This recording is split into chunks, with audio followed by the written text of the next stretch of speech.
Good evening, everyone. Welcome to the Fearfans podcast. I'm your host, Don Elmy, and with me is my co-host, Nick Muley.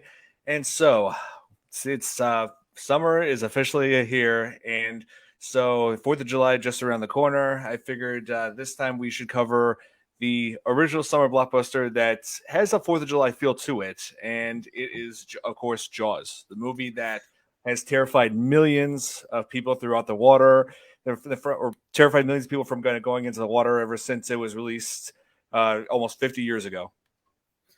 I also want to point out too, by the way, hopefully everybody's doing in the Midwest is doing safe, by the way, because Don, I'm sure you know about the air quality, right? I've seen it.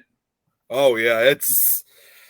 No, I just wanted to bring that up quickly. Something that I was not expecting to see happen. It's all the smoke from the Canadian wildfires just across the border. And right now, I don't know if you know this, Don, they're actually saying our air quality is currently the worst air quality right now as a result of the smoke. So for everybody who lives, everyone who lives in the Midwest and Canada, definitely stay safe and definitely try to not confine most of your activities indoors because it's not safe at all. Yeah, I'm keeping my windows closed. Oh, our windows and doors are shut. My dad's outside, but he's wearing a mask while he's working. Yep. Oh, here. Yep, and Nikki will be coming on shortly, so I just sent her the link. So, yes, thank you, Nikki. Yes, that is true. Agent Special Agent Gardas. He was 27 years old after the release of this film, and he was signed on to do this after Universal was impressed with his previous works, such as Duel in 1971 and The Sugarland Express in 1974. Surprisingly, I still haven't seen Duel, which is really Steven Spielberg's first horror film, and at that time he was like, well, it's more like a thriller, actually. Well, I know it's more of a thriller, but it was actually on one of these scariest movie moment lists. So I guess in some people's eyes, I mean, it is true. People don't necessarily look at it as a horror movie, but apparently it certainly is a horror movie in some people's eyes. It was even on Svengoolie a couple weeks ago.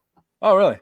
Nice. I haven't even seen Duel yet, but when I saw that it was on Svengoolie, fortunately, I was able to record it. So one of these days, I'm going to sit down and be able to watch that one. I heard it's pretty good.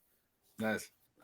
Yeah. So this movie was released in June 20th, 1975, at least here in America. You know, I don't know that I know release date is different in in all sorts of countries, but and this movie is a favorite in my family because ever since when my dad first saw this movie in theaters back in summer 1975 with his buddies when he was still in high school, 16 years old, and then years later, I see this movie back in 1997, and I was only 5 years old. Oh wow! Yeah. So and this is the movie that inspired me to study film. There's a Jaws Easter egg in GTA v the Orca and Bruce are on the beach. Oh, yeah, I know exactly what you're talking about. Especially, I'm not. I don't think he's played GTA 5, but I don't know that. I've come across the Easter egg myself. Yeah. Oh, and speaking of Easter eggs, this was more like a reference than an Easter egg. There was we were just talking earlier about how Nick still needs to see Deep Blue Sea. There actually is a Jaws reference in that in the form of a license plate. Every shark movie that has followed that has been released since the original Jaws will always pay some kind of homage to that film. Oh yeah. But and it should be noted, I mean, actually another film that should be brought up very quickly, and this was actually before Jaws came out, was I can't remember what it was called, but it was released about 5 years earlier, because everybody always thinks that Jaws was like the first movie that had like not only just dealt with a killer shark, but also was like the first shark footage. That was actually not the case. There was a shark documentary that was made again 5 years earlier in 1971, and that was said to contain the first ever underwater footage of great white sharks. So the documentary is preceded Jaws. I just can't remember what the documentary was called. I'm actually trying to look that up, but it's called Blue Water, Blue Death. And actually, It is. It looks like it's available already. Like on Daily Motion, so you could probably watch it there. Nice. Yeah, well, I'll have to take a look into that. Yes. Yeah, Uh, it's yeah, got. because Oh, it's even got. And I'm just gonna say this, and this has a connection to Jaws. It even has someone in that film who later worked kind of as like I guess a technical advisor or some type of advisor for Jaws, who was an actual shark survivor, Rodney Fox. Oh yeah, I'm familiar with his story. I'll talk about that a little bit later. I was gonna wait if if anyone else joins us on the Yeah. show. If Nikki joins us, or if Tom joins us, or if anyone else on the network joins us. I sent the link already to Nikki, so Oh, it's up to her now. excellent. Oh, Oh, speaking of which, here Nikki. she is. Hey, Nikki. Hey, What's up, hey Nikki? everybody. Hey, how you doing? Hey. So yeah, like it's so summer's officially here, and 4th of July is just in this coming week, and so we decided to cover a movie that reminds us all about 4th of July, but also this I believe really soon is Shark Week, Nick, right? And Yeah, it's next Saturday, July 11th. July 11th. Yeah, Oh, so wow. that's around the corner as well. And Hey, Clark. hey Clark, thank you for joining us. Yeah, so yeah, as we all know, Jaws started off as a novel that was written by Peter Benchley, who is known for writing all sorts of movies that takes place, or sorry, all sorts of novels that take place in the sea, such as The Deep and The Beast, both of which were adapted to film as well. And let's see, I actually do have the novel right here. Oh, you have the actual book. I didn't know you had the book done. Oh, wow. Oh yeah, this is a first edition, and it is not easy to get your hands on one of these, the first edition. Yeah, because I didn't get this I didn't only get this because I like the movie, but yeah, this has sentimental value to it. This originally belonged to my great aunt Rosemary Elmy, who is no longer with us. So when we were after she died, we went through her things, and I decided I'm going to hold on to this one. Oh, and also it has a picture of Peter Benchley on the back. Well, that's pretty cool. Yeah, that's a pretty hard copy to get in this day and age. It is. I've looked online, and people are like or people go and auction these things for hundreds or even thousands of dollars. Wow. Yeah. Hold up the front, Don, because I just like what Special Agent just said. Fun fact: the Jaws poster behind Don, the inspiration was based off the novel's cover. That's kind of cool. You got the poster of the movie in the back, and then you got the book. Clark's like, "What are you doing, Dad? It's Shark Week." Yeah, and like when I first opened this thing, it showed like the price on here $6.95 for this. Oh, wow. Yeah, I'm sure it's actually $695 when you try getting it today. Oh yeah, now it is because here I looked inside. I looked inside to confirm, and by following the ISBN number, but I didn't even need to do that because right down here at the bottom it says first edition. So wow, this is the real deal. That's awesome. Yeah, Wow. like I said, it's not easy getting a hold of one of these. I'm surprised it's still in great shape. Well, not in perfect shape. It's still in great shape overall. Yeah, it just has like a few. Looks really good. Just a couple of tears here and there, but it's just age. Yeah, this book is almost 50 years old, and I should point out that the script and production for this film was greenlit, right before the film was even right before the book was even published in 1974.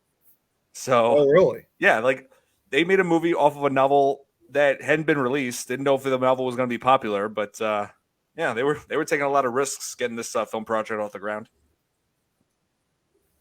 See, I often wondered again if they got some inspiration from that documentary, the Blue Water, Blue Death film. So, because it kind of makes you wonder, in a way. Yeah, it does. Oh, here, you are absolutely right. Especially in the Carter sauce. Yeah, Peter Benchley did make a cameo playing a news broadcaster, like a news reporter, during the 4th of July when he was covering the story. It's a brief scene. He's basically covering, saying the Amity Island has now opened its waters after they have been struck with a terror in the shape of a killer shark. I'm trying. Yeah. Wait, I have a lot of first edition books locked off okay. Oh, in case you guys want to see if you don't mind, Don, I'm just going to share the screen for a second. So in case you guys want to see this earlier film that preceded Jaws, this is that film. It's just a poster of it. This is that film, Blue Water, Blue Death, Oh, that was made 5 years before Jaws was. wow. And it's not that long of a film, too. I think it's only just about a 50-minute film, but no, it's about an hour and a half. But it's like I said, fortunately, it is available to watch, so it's probably worth checking out at some point. Definitely, Good movie. for sure. Yeah, and so this film became a huge success when it was released, especially here in America. Like everybody wanted to. I've heard stories about people seeing it like twice or even 3 times in theaters, and then. So it became a huge hit. Like it only had a budget of like $9 million, and then it became over 400 million in the worldwide box office. Yeah, at one point it was actually considered like the most successful film of all time. That lasted for about 2 years until Star Wars came out in 1977. That's right. Yeah. Man, yeah, Steven Spielberg got beaten by George Lucas on that, and then they worked together on other films, including the Indiana Jones movies. Yeah. Which of course the brand new one is coming out this Friday. I'm willing to give it a chance, even though I was disappointed by Kingdom of the Crystal Skulls. I'm not going to be biased. I'm going to give it a chance. Deaths of the Blue Water Shark. Okay. I'm not sure what Clark means by that. I'm not sure what he meant by that. Yeah. Yeah, but wait, what's this? Oh, hey, Sarah. Hey. Oh, Sarah. And this film is also known for the shark itself. That was a lot of people said, "Oh, the shark rarely shows up in the film until like about an hour and 21 minutes in." And the reason behind that is because the shark constantly malfunctioned, and yeah, there were times where it just sank to the bottom. Yeah, and I think it was because of the way it was manufactured. It was made out of some elements that did not maintain very well in the salt water in the Atlantic. So, well, I think at the same time, perhaps it was kind of a blessing in disguise because what Steven Spielberg did too was use those classic POV shots. You never really could tell exactly you knew it was a shark, but you never knew what it was going to look like. So, the idea was it was like hiding the monster for a while. And Jaws, I've always heard, is the perfect horror movie because it relies on a lot of those elements for a classic horror film. Yeah, that's right. And then who could forget that ominous and iconic theme song that was created by John Williams. Yeah, John Williams, who would also do the music. Who would also do the music for Star Wars? I just got the IMDb page for me, Nikki, of Blue Water, White Death. So Don, we'll have to check that out one of these days. For sure. Yeah. Hey, let me pull this up. Oh, it's hot. I was going to say, what's it like out in Australia? Cold. It's cold? We're 0.0.0. Jeez. Oh, Celsius, yeah. Yeah. Yeah. Well, you see, obviously, too. I mean, it's for us. It's been unusually cool in our area. I mean, normally in this time of year, it should be like 90 degrees.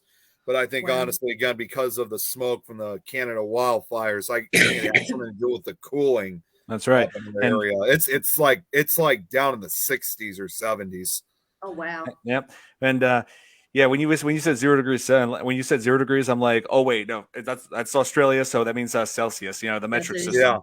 Yeah, the metric system that the whole world uses except for us, Burma, and Liberia. Yeah. Oh, okay. Yeah. I didn't know about the other two, but that's interesting. Yeah, we're just one of the 3 countries that do not use the metric system.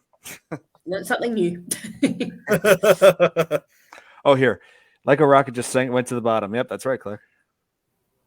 John Williams, of course, he did the music for that. He was fantastic in it. Yeah, the man is brilliant, no question there. You can never forget that theme song. Yeah, it's even like and there's been a lot of, since then, it's it's been used obviously for a lot of the Shark Week document like shows, and I think there's even been a song that's even used it. Yeah, it's oh man, who am I thinking of? Oh my God, it's like right. Oh, Jimmy Buffett, he used that song for his song Fin. Yep, there it is. Yeah. It never gets old. Sarah, the word Amity reminds me of Amityville. Well, it does take place in New York. One that should be noted. Yeah, and it takes place like on Amity Island is supposed to be like a small island off the coast of New York. When really the film itself was filmed at Martha's Vineyard in Massachusetts. Oh wow. Yeah, I figured somewhere on the East Coast. Oh yeah, and of course, like Martha's Vineyard, it's well known for wine, and and like that's where all the like a lot of the wine is made. Yeah. Sarah's like, well, it is true. They get opposite. Sarah just brought up that you guys get opposite weather here. It's winter there and summer here. Yep. Oh yeah. And it's cold. Yeah, Southern I'm Hemisphere. feeling it today. Woo. Man, I don't feel cold or hot weather because what is I don't know. I have no idea what Clark is talking about, so I'm like, really I think it's another Superman reference. Yeah, that's his thing. Oh, okay. Oh, Clark Kent, yeah.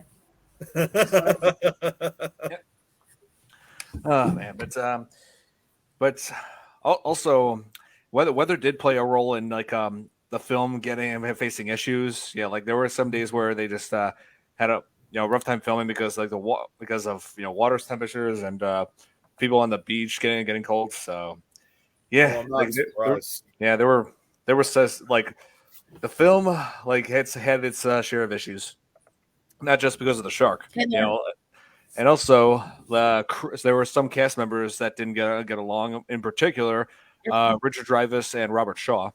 Like it's like it really made their characters clashing all the more believable because there really was some tension between the two on set. Really? Yep. Because Robert Shaw, like during the time of filming, he was still going through some alcoholism, and he was having trouble with some lines. Yeah. But, oh boy. Oh yeah, but I am impressed though that he managed to deliver that Indianapolis speech with just one take.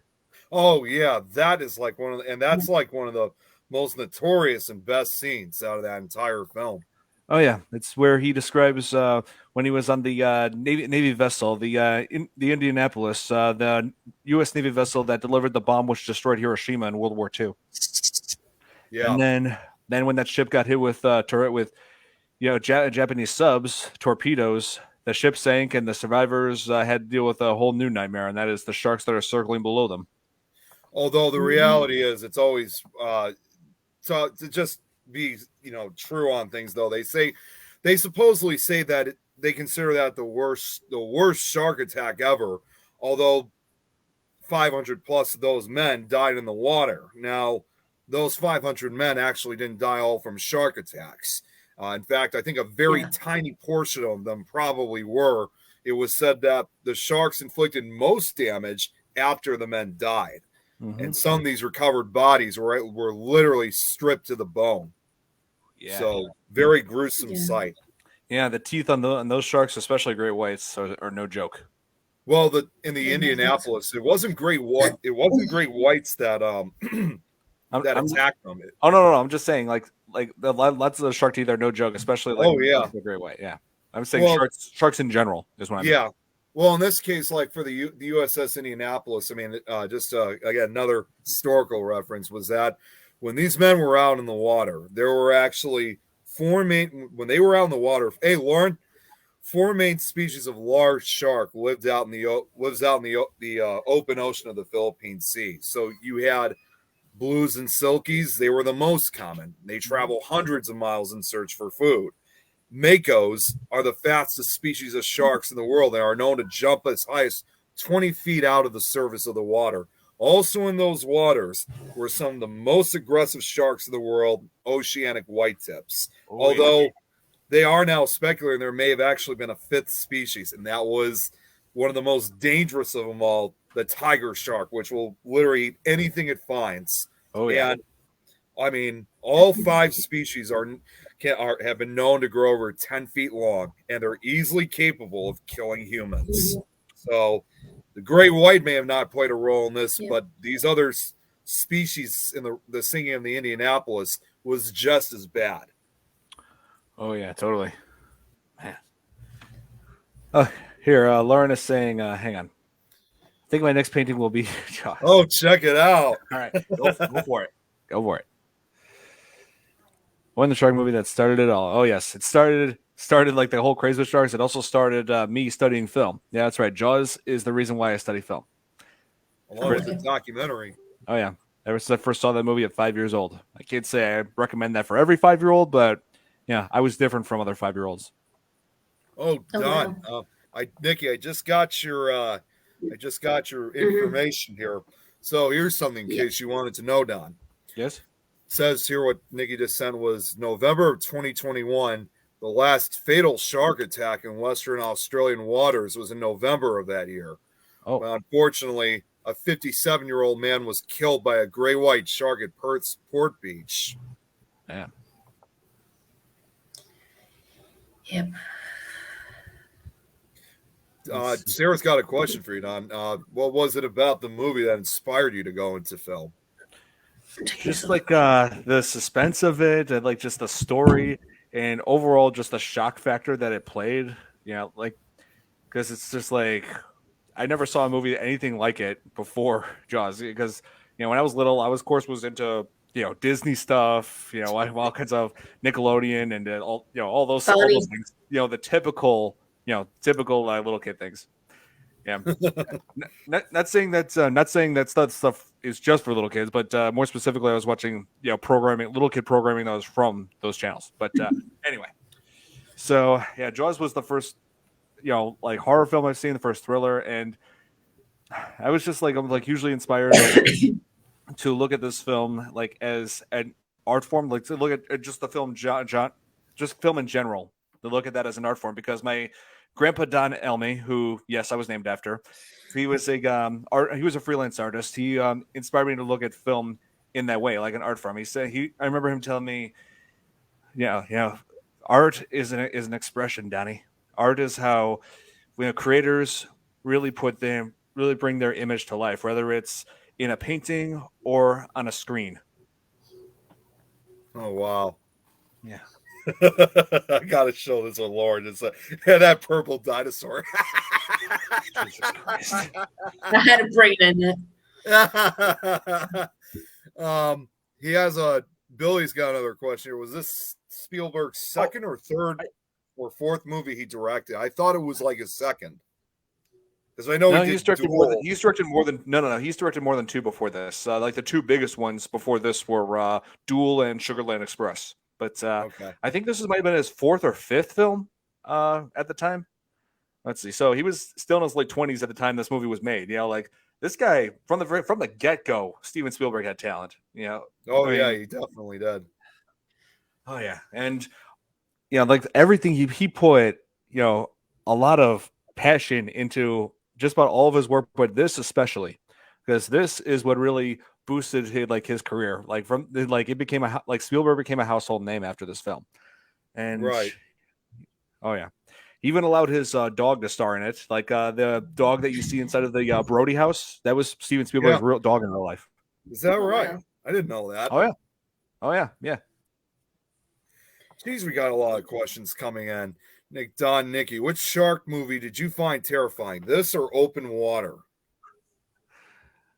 Well, I think this. Well, Jaws left more of an impact on me, because it had some well-timed jump scares. It had some great suspense, but Open Water does create a terrifying scenario as well. Man, well, and I've kind of been somewhat of a witness to something like that because remember I told you that story when I was on that cruise. Yeah. Right. Oh yeah. I mean, it didn't happen to me, but it happened to a few other people that they were left out in the open ocean for hours and never heard anything about sharks or anything. But I wouldn't have been surprised if they were surrounded by sharks during that time. Thank God they were able to find them in one piece. Yeah. Totally. Man. Yeah, mine is Open Water number 3. Oh yeah, the third open water film did take place in Australia. Yes, that's right. Well, and also too, it should be brought up Yeah. that I've. Yeah, it is based Yes, it on a is. true story. Yep, it's based on the true story of Tom and Eileen Lonergan. Yeah, they were And, basically. It's exactly like what you see in the film. They were truly left behind, and they were floating out there in shark-infested waters. and they never found them. No. It's truly a terrifying scenario. Oh yeah. You know, I And, should just bring up, and I just said this a few minutes ago. It's also interesting that I mentioned about that. Even one of the crew members of Jaws was actually a shark attack survivor himself. I don't know if you might know who this is, Nikki. Someone by the name of Yeah. Rodney Fox. You know who that is? Sounds familiar, yeah. He's to this day still an Australian shark researcher, but he himself was actually a shark attack survivor. And Oh, wow. I should just bring it up quickly. It happened now over 60 years, actually almost 60 years ago now. And this is what probably eventually made him into a shark researcher and even became like a crew member of the film. It was, I got the page right here. In 1963, on December 8th, while participating in the 1963 South Australia Spearfishing Championship at Aldinga Beach, Fox was attacked by a great white shark and badly bitten around the chest and arm. His story of the attack and escape has been published many times. He is regarded as a miracle survivor of one of the world's worst non-fatal shark attacks. In the attack, not to get graphic, but Fox's abdomen was fully exposed and all his ribs were broken on his left hand side. His diaphragm was punctured, his lung was ripped open, his scapula was pierced, his spleen was uncovered, his artery was exposed, and he was minutes away from his veins collapsing due to the loss of large amounts of blood. The tendons, fingers, and thumb in his right hand were all cut, and to this day, he has a part of a shark tooth embedded in his wrist. His wounds required 462 stitches after the attack. Man, it's amazing how you could survive something like that. Now, I'm not going to show obviously like any I'm not going to show like the graphic pictures, but I will show you a photo of at least a scar that he had after he recovered. So I will show you a quick picture of the scar after he recovered, because it got news all over the world. So this is what it looked like after he was stitched. Man, and he's truly lucky he survived such an attack. That is insane. At that time, he was only 23 years old. 23. Yeah. He was born 1940s, so by 1963, he would have been 23 years old. And I do have a photo of what his scars look like now later in life. Okay. Yeah, obviously you can see it's healed, but he still has the scar. Oh yeah, I mean you can still see the scar along his ribs. Yeah. Yeah. He definitely had an angel watching over him, Lauren. For sure. Wasn't his time to go. Clark is saying, "My God." Here, innocent. Goodness gracious! There was also a shark attack last week, and that poor man. Oh, he didn't survive. Oh. I didn't hear anything about that. Man. Yeah, sharks. They when they cause blood loss, they cause some serious blood loss. One that could easily end a life. Well, like what I just described, as graphic as it was, that's how much that's how much damage they can do to you when you're attacked. We had a professional surfer attacked by a shark. Oh, really? Yeah, he punched it in the fins and then escaped.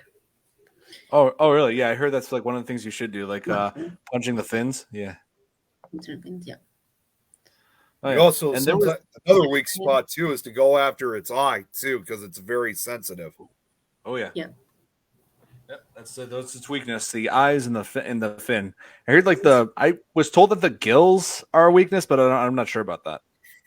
They kind of are, but if you're getting attacked, they're kind of hard to reach. So if you can't reach the gills, then you got to go for its eye. And there's a misconception supposedly that you should hit it on the nose too. It actually I found out don't That'll take ever punch a shark on the nose, because that will actually only just worse. provoke it and make it even more aggressive. With a smaller shark, yes. With a larger one like a great white, no.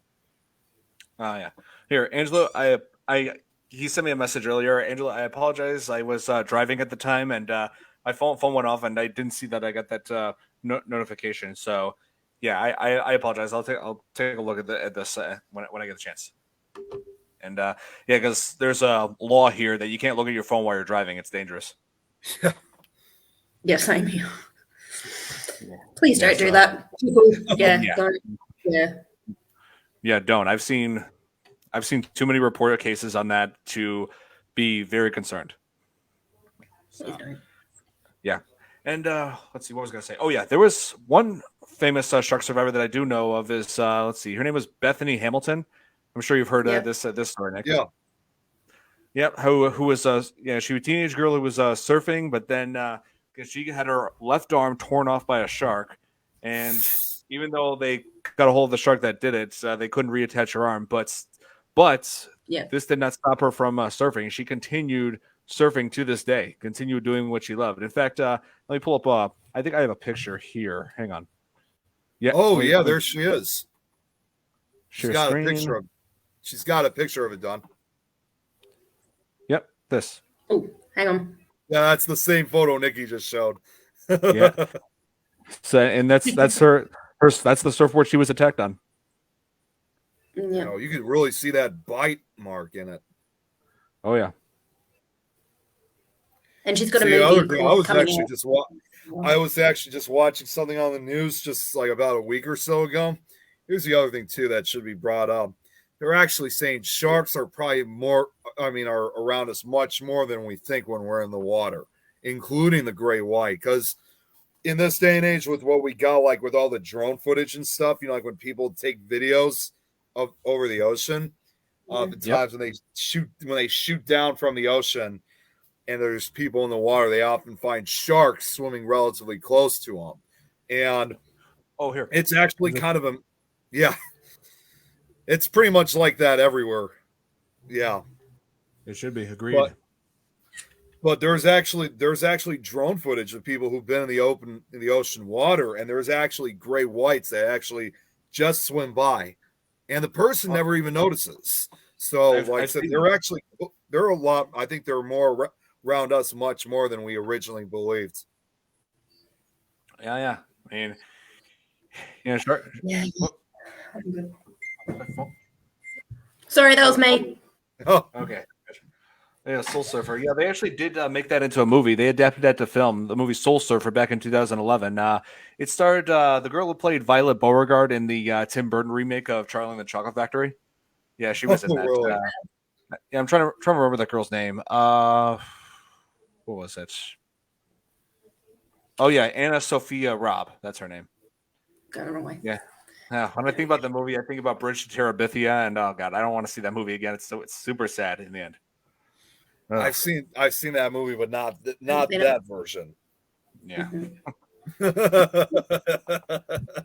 Yeah, Bridge to Terabithia. Yeah, it gets you. Anyway, so there's like I've seen documentaries on like shark attacks, how people ever since they've seen Jaws, they just have that fear of sharks, and it's gotten so bad to the point where Peter Benchley himself, he said that if he had known the true nature about sharks, he would never have written Jaws, because he didn't expect people to be so terrified of sharks. And even it's gotten to the point where people are hunting sharks and driving great whites into the endangered species list. And even and this is one of the things that irks me like crazy, is the fact that people are doing this thing called finning, cutting the fins off of sharks for shark soup, which doesn't even add anything to the taste of which doesn't even add anything to the taste of it. The shark fin soup. It's just it's not meant in any way, shape, or form to be a flavor. It's just to add structure to the soup. And I know a lot of cities, including here in Chicago, I'm fortunately glad to know that shark fin soup has been banned throughout most of different parts of the country. Have they banned it? I was going to say, have they banned it over there too, Nikki, in Australia? Yes. Okay, good. Yeah, Now I know unfortunately, there are still a lot of people who are fighting back against, especially a lot of the Asian communities, because apparently I don't know how it really is. It makes any sense. They consider it a delicacy in a lot of these Asian markets, but they don't seem to realize that this could be an environmental catastrophe. Yeah. If they keep killing sharks, and it's the same thing down. It's I just don't get why people want to do that. Part of Right. I mean, Chinese medicine. I mean, it's like what if someone came up to you and cut off your arms and legs? Because that's essentially what you're doing to these sharks. Yeah. So even if these communities are, I mean, if these companies are still doing, they don't seem to realize that what they're doing is illegal, and that's gonna, and that's. I'm just very satisfied to know that a number of other countries are now starting to follow suit and ban it completely. Oh yeah. And that's what's kind of helped out with kind of bringing back the shark population. Oh yeah. Oh, Yeah, here. it really is like cruelty to animals, Lauren. Yep. It is. Yeah. Nail on the head right there. Yep.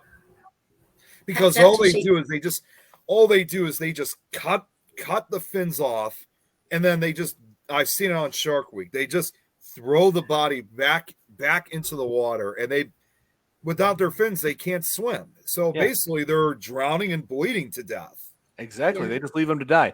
If the shark can't swim, then they can't bring the water through their gills in order to breathe. If they can't breathe, they sink to the bottom and die. Well, and there are some sharks that are known that don't need that water through their gills, but even if they don't, with their fins cut off, they'll bleed to death, which is probably an even worse death, because that's got to be a slow, everlasting pain for them. Yeah, because that's what sharks do. As they swim, the water goes through their gills, and their gills absorb the oxygen that they need to breathe. Right. See, sharks are just trying to fend themselves off. Yeah, exactly. Yeah. Oh yeah, and they take even the new movie. Well, not new. It was back in 2018 when the Maggie. Even that movie took a jab at that issue. Yeah, it did. Yep. It's like just some people don't seem to realize. It's like they think that by killing sharks will make beaches safer and stuff like that. Some people also fail to realize, sharks have been around much longer than we have. They've been around for 400 million years, even longer than the dinosaurs. So they're pretty much among the original inhabitants of this planet. So, I just don't get why people yes, they're dangerous, but I just don't understand why they take it upon themselves and kill them. Like I would tell people these creatures have been around for millions of years, much longer than us. Yep. And an this affected Peter Benchley. Sorry, what, Nikki? And apparently 73 million sharks alone are being killed each year for their fins. Yeah, I'm not surprised. Yeah, I mean, this became such a huge issue. Even Peter Benchley, and during the last decade of his life, because he saw the kind of negative impact this film had on real life sharks, that he actually became like an advocate for marine biology or marine wildlife conservation. He became a advocate to that cause until the very end in 2006. I believe that's when he died. What was it? Pulmonary fibrosis. Yeah, there's a lot of shark attack survivors actually join that save movement, because the ones like who've lost. I mean, you see all these shark attack survivors who lost limbs, arms, legs. They, as horrific as their encounters were, they come to that realization that it was either mistaken identity or whatever, and they actually do try to fight for these sharks' lives. So they don't see them as like these horrific, aggressive, man-eating animals. Mm. They are making laboratory meat now. They could probably do that with shark fins. Seriously, Sarah? That's sickening. It is. Very, very, yeah. No. See, I'm just gonna say this. I mean, and I know it's been said on Shark Week before, is that it's like where these people think that they come up with the idea that killing sharks to make beaches safer is nothing but a fallacy, because all you're doing right now is removing something from the ocean's environment that is desperately needed to keep the oceans around the world healthy. I mean, they're they're very much like us, where we hunt deer and we hunt them. So not necessarily because we want to, but it's to keep their populations down. Sharks are pretty much the same version. They're basically the hunters of the ocean, and without sharks, all the other type of fish species as well as seals can overpopulate, and it could have a huge disastrous result. I mean, they would overpopulate and it would destroy the entire ecosystem immediately. I mean, in other words, once the sharks are gone, it won't be long before other things follow. And then next thing you know, we're going to start wishing we had those sharks back. So that's why I've always been I've been kind of like that avid fighter too of, stop shark killing. We have these guys that go out and protect. Oh, really? Oh. Steve Irwin's Sea Shepherd. Check it out. So they actually have people that patrol the area, like where sharks are known to live? Yep. Yep. And marine life. Oh, man, I wish I don't know if we have anything like that, but if we don't, I wish we did. Sea Shepherd. That's really interesting. Wow. Yeah. That's really cool. Oh, Sarah says, when the sharks gone, we will just replace them with robots. Robo sharks. Wait, no. Nobody make a movie out of that. Forget I said that. Yeah, scratch that. It won't be long before sci-fi gets that idea. Yeah. Forget I said that. Yeah, don't tell on yourself. Don't tell on yourself. How you doing? Thank you for They've already done that. Oh, they did? Oh, Jesus. Oh, figures. I would love to see Indiana Jones take on Jaws since there was a comic. Do love Whale Wars. There's actually a comic on this. Oh, man. Uh-oh. If I already heard that. Oh. Look what you did. Look what you did, Don. What have I brought into this world? Look what you did. That movie comes out. It's on you. That's on you. I was never here.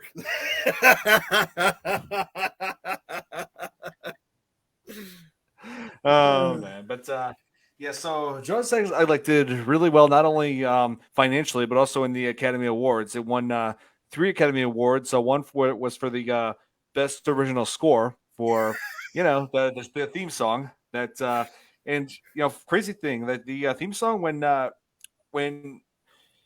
John Williams played that for Steven Spielberg, just those few notes, the E F notes. Like at first, Steve Spielberg thought it was like a joke or something, but no, he was being serious. And what he originally thought was a joke ended up getting one of the 3 Academy Awards for this film. The other one, I believe, was for the editing. The other one, I think, was what was the last one for? Trying to remember. It was also nominated, I believe, for Best Picture. Well-deserved nomination, but it didn't win Best Picture. That went to One Flew Over the Cuckoo's Nest. Oh, okay. I figured it was that film. Yeah. Let's see. I'm actually looking something else up that's involving Jaws. Oh, speaking of, you mentioned about India. It's my fault. Everything's always my fault. Damn it. Speaking of which, this is what I wanted to show you, Don. What is it? Lauren's seeing the new Indiana Jones movie this Thursday. I'm considering seeing it too. See Indiana Jones with Vince Vaughn in comedy against sharks. Oh my god. I'm really hoping Sci-Fi is not watching this. Yeah. They are probably. Well, the new Transformers movie 7, it's got a shark in it. We can never seem to stop making movies about sharks, ever. No. Yeah, but sci-fi makes the worst of them, though. Yeah, even Tommy Wiseau. You know who Tommy Wiseau is, not right, Nick? Who made The Room? Maybe. Yeah. He's got a shark movie on the way. Oh God. I know. Oh man. But have you seen Black Demon? Black Demon? I haven't seen it, but I do remember. I think you sent that to me before. Yeah, they made a movie on the Black Demon. Don. I did a reaction to the trailer for it, and Angelo said that he saw it. Yeah, he was talking to me about this the other day. He said he saw Black Demon, and he said it was garbage. Okay. I'm not surprised. Really good. And from what I've seen in that trailer, I could agree with that because the CGI shark looked cheesy. The dialogue was terrible. I mean, And what you know what I actually What did see was- the trailer. I what did was- see the trailer for it. Also, why go to an abandoned oil rig with your family? I mean, that's not really a place that you take your family out to. Sorry. that is exactly what I was talking about in that reaction video I did for the trailer. I mentioned the exact same thing, and they actually did have an explanation for it in the movie. They said that like the local drunkards in the bar were targeting like the family, so they took off on a boat towards the towards that oil rig. As far as I know, I mean, no, I mean, I don't think you're supposed to bring your family out to, or really supposed to have a vacation on an oil rig. That's as far as I know. Not I'm just watching their on. Oh, geez, Sarah. What the? Okay. I'm just watching Sarah, Hey Sarah, it's like I always said, Sarah. Like there's so many families out there that are on like parents that are annoyed with Baby Shark, and I'm just thinking, okay, you want to kill that craze? Then show your kids Jaws. Show them Jaws, and then just yep. You just show them Jaws and tell them that's what Baby Shark grows up to be, and then craze is over. Done. Yeah. Not watching that movie looks a bit. Yeah, I mean, I probably said something like this before on a few shows. But the fact that this family goes onto an abandoned oil rig, which attracts the black demon, is already telling me that this family, the fact that they go to this abandoned oil rig, let me just rephrase that, is already telling me that going to something like that isn't even the worst thing that they've done that day. I'm sure they've probably done much worse. They will end up like you and go into film instead of being doctors. Maybe. Maybe Shark is so annoying. Hey. I mean, it is now the most watched video on YouTube. Yeah, Yes, you probably My watch. daughter loves the dancing. They probably watch it too. Here, you know what? Let me look up see how many views it's got now. Hang on. Oh no! Oh, I thought for a second you said you were gonna. I thought for a second you I'm were not gonna say, playing it. "Wait, you're gonna show that? What the hell?" No, I'm not playing it. I'm not. Okay, good, good. Because apparently this like music video this was made to like make kids not afraid of sharks because there's all kinds of bad reputation. It's like, okay, I can agree with that to some extent, but seriously, the song is so overdone. Oh, here, 13 billion views 13 billion views on YouTube alone. 13 and how old billion. is this video? It's been around for like 7 years, I think. Oh, Yeah, okay. My niece and nephews used to dance to that when they were little, so yeah, like when my young No, turn it off. No, I'm turn off. Turn off mute her mic, mute her.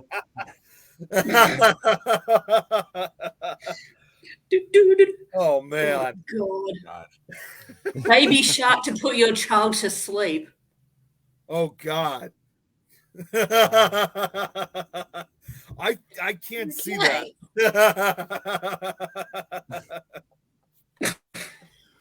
Night, you're gonna get tapped by a sharky. That's re-traumatized. No, the only way anybody could ever the only way anybody could re-traumatize me is if they showed me Cannibal Holocaust again, and I will not watch that again. Yeah, that was a brutal film. Haven't seen that's it. the only. Oh Yeah, no, good. don't. That's not a film. Keep it that way. No. Yeah, you haven't seen it. Good, keep it that way. I'm just gonna say this now, just to warn. I mean, just so you're aware, it's the first film. It's really the first film that actually details and shows actual animal killings on film. Okay, yep. Yeah, don't watch it. It's not only graphic and horrific; it's devastating to watch. Yep, I had to watch it at the university for a film class, and I was just like horrified by what I've seen. I looked around. I looked around me to see like in all the other my classmates and everybody else see how they're thinking I can't not be the only one who was just horrified by what I'm seeing. And sure enough, everyone had shocked expression. A few of them were even in tears. Mm-hmm. It was actually a film that for a couple weeks after I've seen it. I mean, I wasn't there at the same time Don saw it, but and I'm not even exaggerating, I didn't eat any meat for a while after watching. I mean, I basically became almost a total vegetarian. Took a while basically to get back into eating meat related food because it was just too upsetting. It was just too upsetting to me. Yeah, it's very upsetting. It's a very upsetting movie. Left shark. I don't remember. I don't remember that during Katy Perry's Super Bowl performance. Did she do something like that? I think so. Yeah. Oh, I should mention this. I should mention Jaws actually like one of the early plans for it. They actually were thinking about having an actual shark in that movie that was trained, and I'm just thinking, yeah, good luck with that.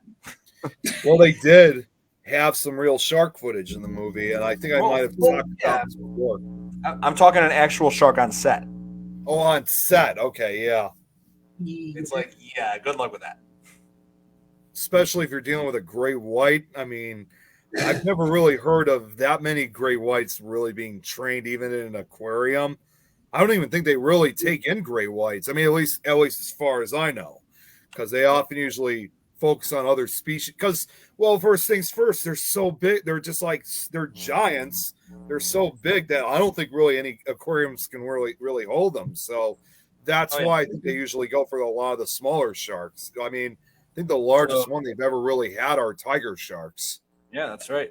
And so Steven Spielberg, they decided, we're going to use an animatronic shark, which by the name, Steven Spielberg actually named the shark Bruce after his lawyer. Of course.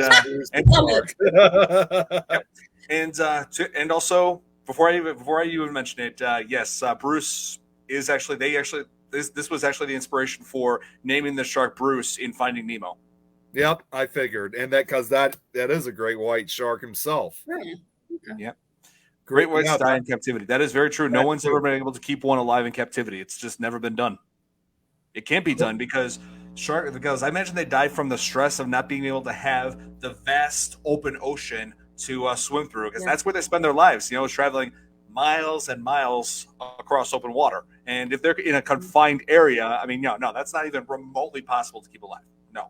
Well, that's the thing too. I mean, that's actually why they tag them a lot instead of capturing them, because they know there's no way to have one in captivity, so they often tag them most of the time. Lauren. Yeah, like I said, a live shark on set, that's not gonna happen. Yeah, no. Man, that's what? Man, I had something else. I found that great white shark that you talked about in the museum the other day. Oh yeah, it's in Florida. Oh, hey Jeremy. Oh hey Jeremy, good to see you. Good to see you. Yep, coming a real classic here. Oh wow, check it out. See, a lot of people often wonder too, like, what's the largest gray white shark that's ever been documented so far? If you guys remember in the movie Jaws, they said it was about 25 feet, I think. Yeah, and the animatronic was in fact 25 feet.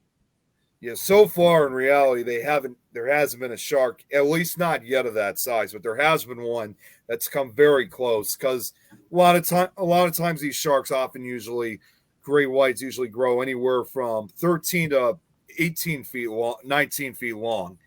But the largest one so far ever recorded as of now, again, I don't know if this has changed or not, the largest one so far that's been recorded is 23 feet long. I remember this. That's the animatronic that they use, and there's Steven Spielberg himself. Okay. I was going to say. That's one of my favorite production shots of the entire. Oh, jeez. He's talking about his birthday. Did you know his birthday was yesterday, right, Don? Oh yeah. I wish him happy birthday. Yes, and happy birthday again for yesterday, Jeremy. Jeremy needs had a baby shark rock hopper to go with. Oh, damn it! Hang on, 1 minute. Don't give him ideas. Don't give him any ideas. 1 minute. Oh no! Didn't recognize him. Oh yeah, well, Steven Spielberg was a lot younger back then. He was in his late 20s at the time the movie was being made. So, yeah, I mean, you're lucky the internet's not working. Yeah. Oh, here. Steven Spielberg wouldn't put one of his actors through anything he wouldn't do. Oh yeah, he was always very caring for like the people that he worked with. like especially the actors on set. Oh, Yeah. damn it. No. What? I'll have to think about that, Sarah. Damn it, Sarah. No, you do not mix that with peanuts in this horror script. No. What? No. All right, so let's see. They're going to try to have a real shark on side. When they're not looking, it's going to bite someone. Yep. It's like the shark's like, hey, look over there. What? Oh, yeah. And the thing about sharks, like especially great whites, they're when they lose teeth, they just grow on the back super quickly. Like, yeah. So, This is exactly what I was fearing. Talking It's ideas, coming. everything and everywhere. If someone says something, he'll have notes. So thanks a lot, It's Sarah. Now coming. she's probably written it down. Look what she did. And let's see. Oh, okay. Oh, is it that song again? Yeah, enough. No more baby shark. Sorry, Sarah. And so I love the opening sequence. So the opening scene where it introduces you to the shark theme, and then like the POV shot, and then the kids partying, and then Chrissy going into the water, but the boyfriend is too drunk to go with her. Passes out on the beach, but then she is tugged around and dragged under the water by the shark. And the way they did this, to really give it that real look to it is the actress. So what was her name? Susan Backline, I think her name was. They attached a harness to her that to her feet, I believe. That the crew on shore were using to pull her, but they never tell her when she was going to be pulled. So, yeah. So that made her reaction when she was getting thrown around like that super real, genuine. Yeah, that's kind of a smart idea, and it's wow. I didn't know that. Oh yeah, it really gave that sense of there's no react. There's for her to react like that, like to make it all genuine like that through just not telling them what's going to happen. I mean, that's a technique that's constantly used throughout horror films. So you're like. Where, like, one of my favorite examples is also Screwed Up. Oh, so yeah. Screwed up her back? What do you mean? What does she mean by that? I think she pulled a few muscles or something in her back from that. Ooh, so, yeah, that will do it. Yeah, stunts. Everybody's got to remember, when you go and do your own stunts, it does not come without risk. I've explained this on the podcast a few times. What was I going to say? Oh, yeah. Like, one of my favorite examples of the director not telling the actors what's going to happen in order to get a genuine reaction out of them is in my favorite horror film, Alien, that chestburster scene. None of the actors, no one knew that was going to happen. The chestburster coming out of John Hurt. Yeah. Well, I'm sure. Yeah, so the reaction you saw in there was real. It's actually kind of cool, like when they give genuine reactions to like certain moments on that in certain movies. Yeah. No reaction is real like the real thing. Well, the other thing too, and it's also again worth bringing it up. That opening scene of Jaws too also did kind of send a message as well, because this is true, is that shark attack occurred. I think it was like early morning, like around dawn, if I'm correct. Was it dawn or? It was around pre-dawn hours. Yeah. So that obviously did give a message of reality, which is that and they actually had John Hurt on that. It did give a true message of reality when it comes to shark attacks. Is you definitely don't want to be swimming at night or dusk or dawn, because those are often sharks' favorite hunting hours. That's when they really patrol the oceans. The ocean is theirs at that point. Mm-hmm. Oh yeah. There's a video. I'm gonna have to try to look for it, Don. Actually, Nikki, I'll send it to you too. Of some guy that had almost like a giant selfie stick that he mounted his camera on. I mean, this thing had to have been probably about 30 feet long, maybe even longer than that, because I guess he was on a boat, or I don't know if it was a cruise ship, but he took this giant tripod or whatever the hell this thing was, and he put it into the open ocean water to kind of give an idea of what the ocean looks like after dark, especially when a ship is going by. So he put it down into the water, and he had I guess his camera had a light on it too. It wasn't night vision. It was like it had like a light to it, and it was able to view the dark water very clearly. And not long after he puts it in the water, all of a sudden you start seeing these shapes moving around. You start seeing eyes being reflected.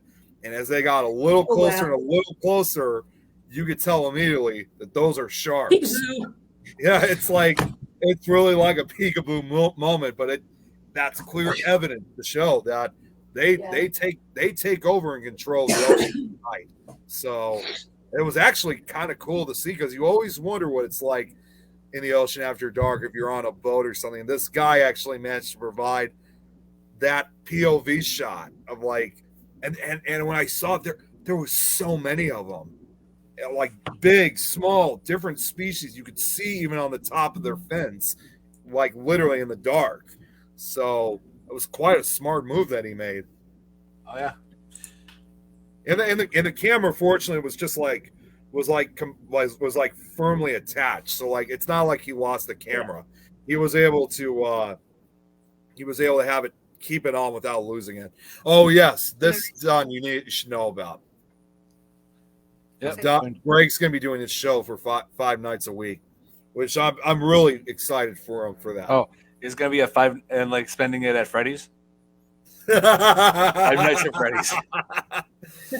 Oh, speaking of which, they just released a new trailer today. I got to do a reaction video to that soon, along with several other things I've been getting requests for. But yeah, I've been trying to get caught up with requests, but the construction outside has been making it literally impossible. Oh, really? Yeah, all that drilling, the hammering. I'm just like, guys, just be done with it. I'm thinking, I know. Yeah. I can't even imagine what it's got to, the frustration. Yeah. Just feeling something like that. Yeah. Sorry, I'm just moving you guys around. Oh, here. You guys mind if I just found that video. Do you guys mind if I show just a quick minute of footage of it? Sure. Okay. Go for it. I found it on my phone, so I'm gonna need at least a minute to look for it on YouTube. But it's really interesting. And what is it called? It's Okay, dropping a go. It's called dropping a GoPro under a cruise ship. Now I haven't seen the majority of this video yet, so this will definitely be interesting in checking out. Okay. I can't get that song out of my head. Why did I do? No! All right, you guys ready for this? Yep. It's actually 2 different pieces of footage. They did a day footage and a night footage. So I'm going to show the night footage, and let's see what we can find here. This will be interesting. All right, so right here we go.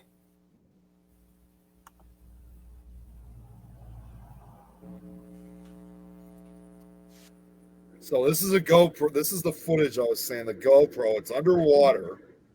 You guys can see it well, right? Up. Yeah. There we go. There's one. There's one right there. Couldn't tell what type of shark that was.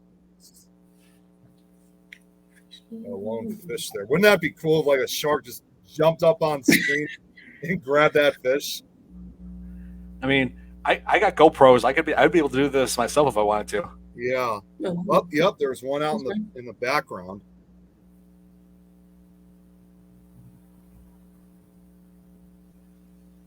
It's actually really impressive.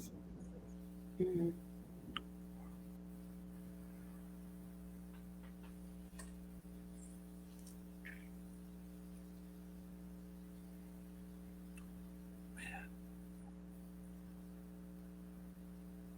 Oh, look at that, right underneath. If a great white jumped out right now, I'd freak. Yeah. Oh, there's another one. Oh. I think those are they look like reef sharks to me. Mm-hmm. Yeah, it looks like some species of reef shark. Oh, that's a cool shot with from up above. Yep, That's cool. there's the sun. No, I think that might actually. No, that's a light. That's not the sun. This is Oh, night. that's not the sun. Oh, that's like. Oh, this is nighttime. I forgot. Yeah. Yeah, I don't know. I don't think that's the moon either. It wouldn't be that bright. Oh no, I no, don't no, know no, if no. that's That's an definitely. abandoned. Oh, that's it. Yeah, Oh, yeah. That's. I was about to say thought that's. Yeah, that's definitely not the moon. yeah, I don't know what that was, but I thought it was going to be. I thought they were going to show a lot more to it. That was interesting either way. All right, and another scene that was like terrifying in Jaws was the scene where Alex Kittner was killed, where it showed. Yeah, that film, that scene was a demonstration that the shark means business, and nobody's safe, and yeah, like that scene, there was supposed to be more to it. Like I just love the suspense, the build up. It's like it's like you're just waiting for something to happen, and then it shows these kids it shows underwater shot, POV shot of the kids. They're kicking in the water, but then goes to right towards the raft, of course, and like very briefly, like you see the threshing, but then you see the blood and him going under. That scene, there were actually they intended to have the mechanical shark in that scene. I actually did find an image, something I have not seen before until now, surprisingly. I'll pull it up, present, share screen. And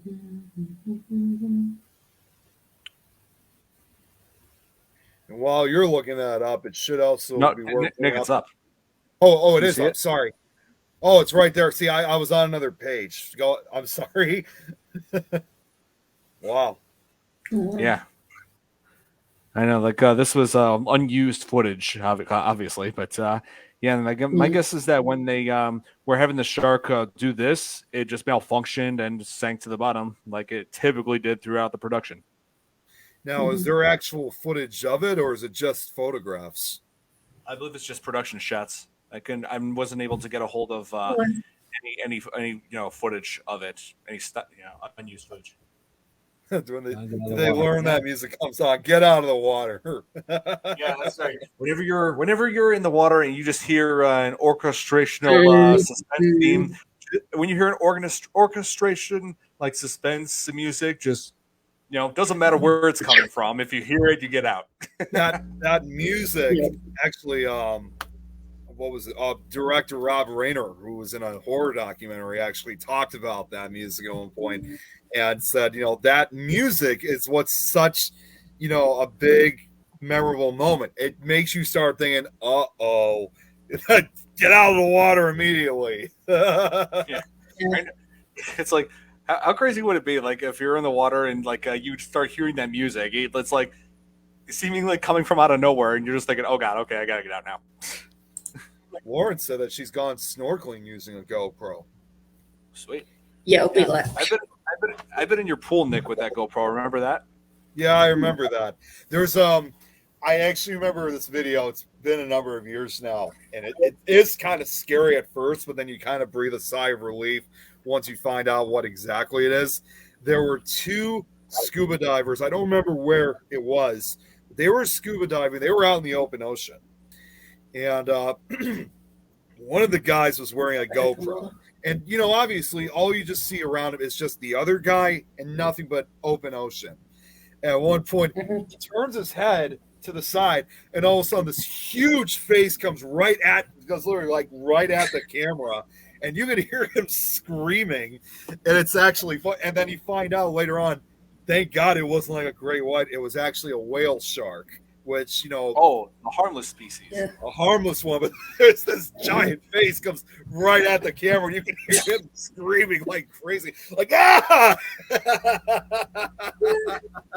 Just cooked dinner, and I hope nobody falls in the pool in the footage a lot.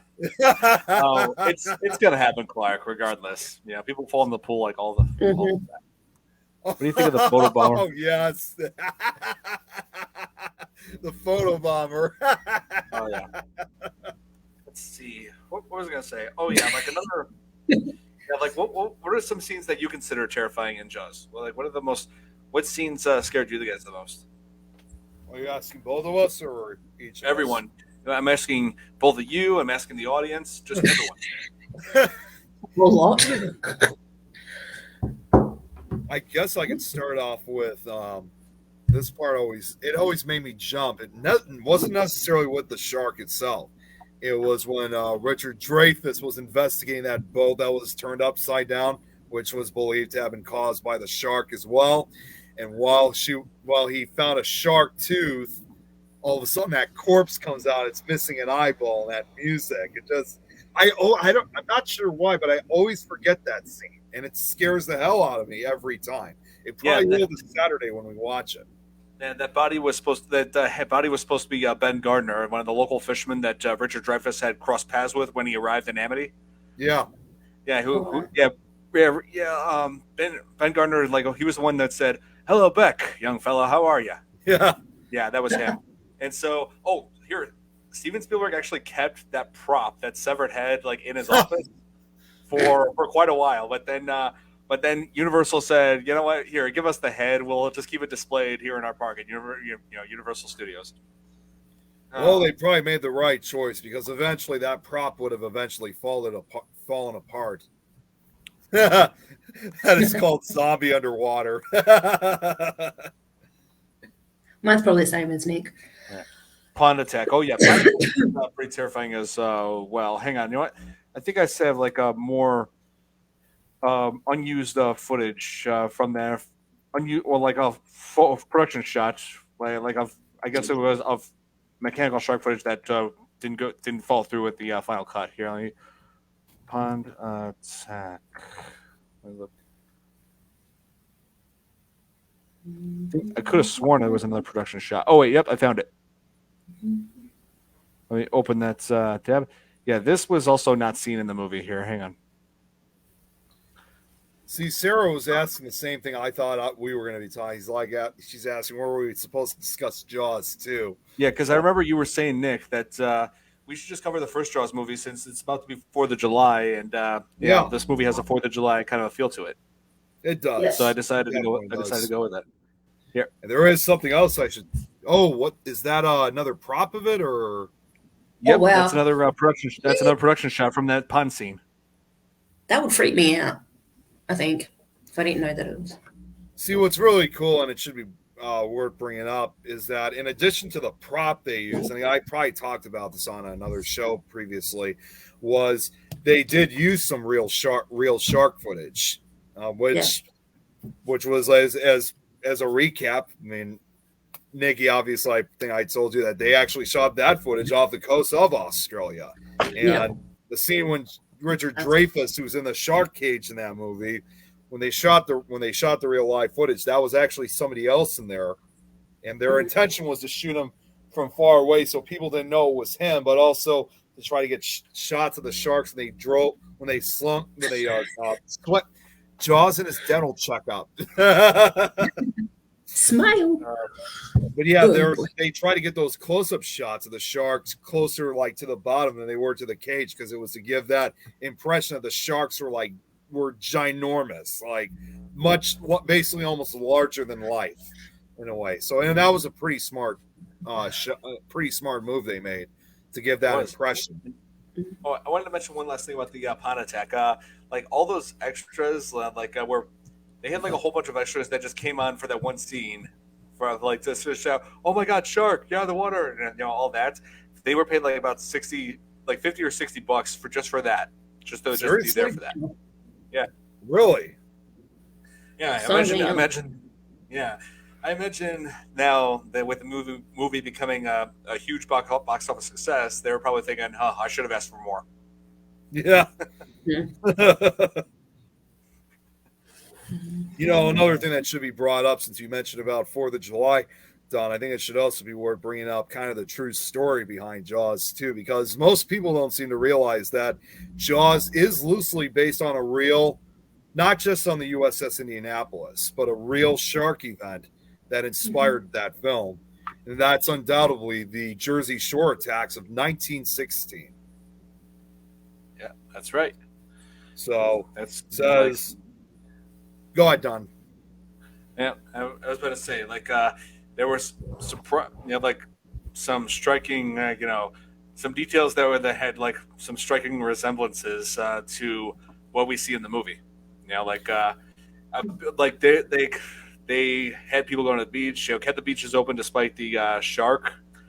You know, they've had kids losing their lives. So there was what some it says, similarity. so what it says here is the Jersey Shore shark attacks of 1916 were a series of shark attacks along the coast of New Jersey between July 1st and July 12th, 1916, in which 4 people were killed and 1 injured. The incidents occurred during a deadly summer heat wave polio epidemic in the United States that drove thousands of people to the seaside resorts of the Jersey Shore. Since 1916, scholars have debated which shark species was responsible and the number of sharks and animals involved, with the gray white and the bull shark most frequently cited. And that's the thing too, is that these shark attacks that occurred on the Jersey Shore weren't really actually in the ocean. They were in rivers and nearby lakes. And that's what some people debate was most likely the bull shark that was more at fault than the gray white, because the bull shark is the only type of shark species that can survive in both fresh and salt water. Gray whites are unable to. But unfortunately, see, you have to remember, shark research over 100 years ago was still in its infancy. It was not well understood as it is now today.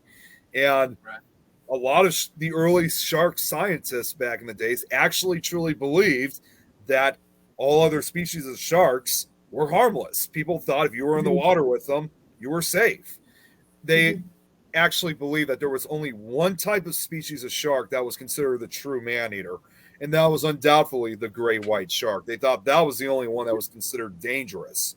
So as a result of that, they were hunting gray white sharks along the Jersey Shore. And I actually do have a photo of a newspaper account from this. You guys can get kind of like an idea out of them catching particular sharks. So this is an actual newspaper article of it. Oh wow. Philadelphia Insider. Yeah, it was in the Philadelphia Insider. And then I also have a photo of exactly a map of all the attacks. So to kind of give a quick, this won't take long, to kind of give the true story of Jaws. It says between July 1st and 12th, 1916, 5 people were attacked along the coast of New Jersey by sharks. Only one of the victims survived. The first major attack occurred on Saturday, July 1st, which is right here, at Beach Haven, a resort town established on Long Island Beach off the southern coast of New Jersey. Charles Epting Vanson, 28, of Philadelphia, was on vacation at the Ingleside Hotel with his family. Before dinner, Vanson decided to take a quick swim in the Atlantic with a Chesapeake Bay retriever that was playing on the beach. Don, that's like Pippin from Jaws. Yeah, it is. Shortly after entering the water, Vanson began shouting. Bathers believed he was calling to the dog, but a shark was actually biting Vanson's leg. He was rescued by a lifeguard, Alexander Ott, and bystander Sheridan Taylor, who claimed the shark followed him to shore as they pulled the bleeding Vanson from the water. Yeah, I remember the report. They said that this shark literally would not let go, and they literally said that whatever's attacking him, this thing is going to come out of the water. But before they could even get a look at it, it let go, and that's when it swam away. As they pulled Vanson's left thigh was stripped of its flesh. He bled to death on the manager's desk of the Ingleside Hotel at 6:45 p.m. Wow. And the second one, again, I'm trying to go really fast with it. Despite the Vanson attack, beaches along the Jersey Shore remained open.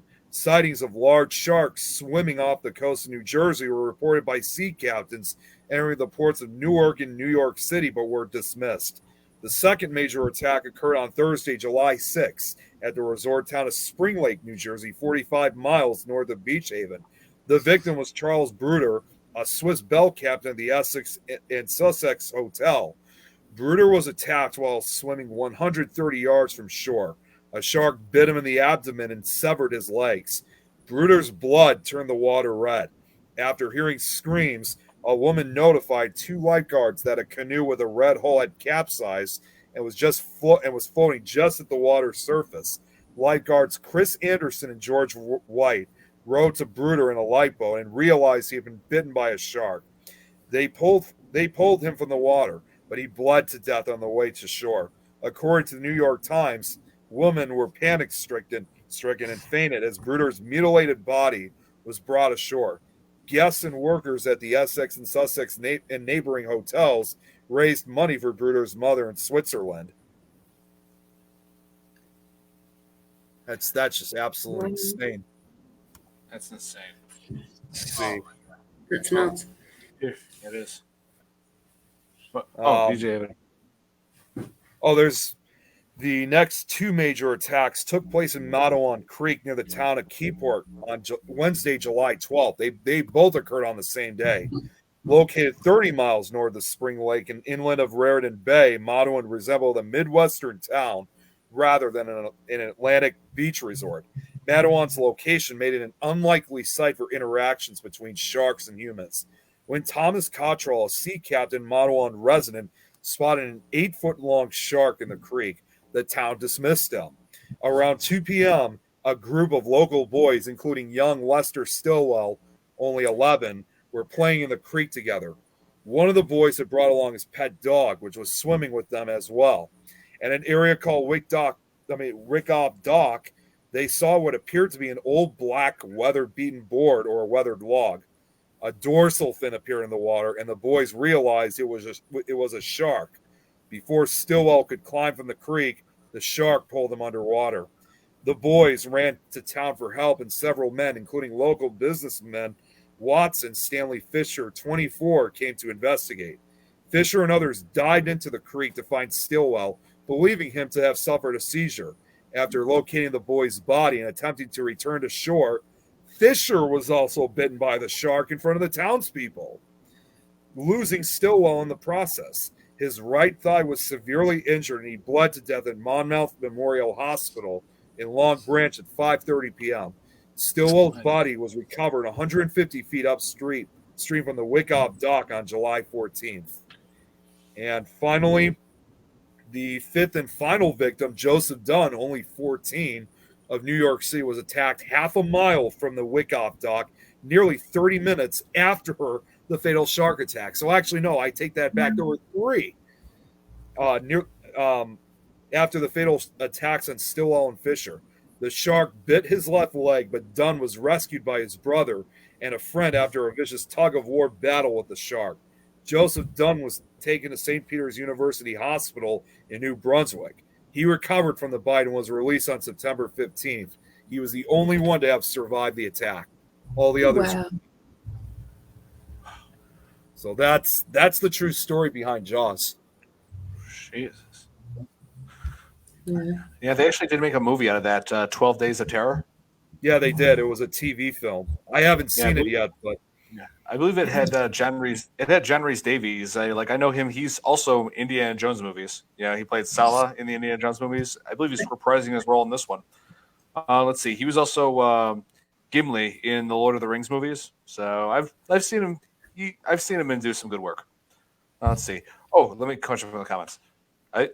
Jones could have got an R rating instead of PG. Well, that's the thing. PG. There was so much back then that you can get away with a PG rating. So yep. Mm-hmm. Yeah, just be thankful that it's not like modern PG. Yeah. Oh, here. Underwater Cage Stuff was by Dick Warlock, who played Michael Myers. And oh, yeah, that's right. Oh, is that right? Really? Yep. He was one of the stuntmen who performed the underwater sequence when Richard Dreyfuss was inside that cage. And that also had another suspenseful moment, another well-timed jump scare, like where the shark passes by him. He's getting his the poison, that ready, and then the shark comes up right behind him, out of nowhere. Man, you may want to answer this question. Bad News Bears here.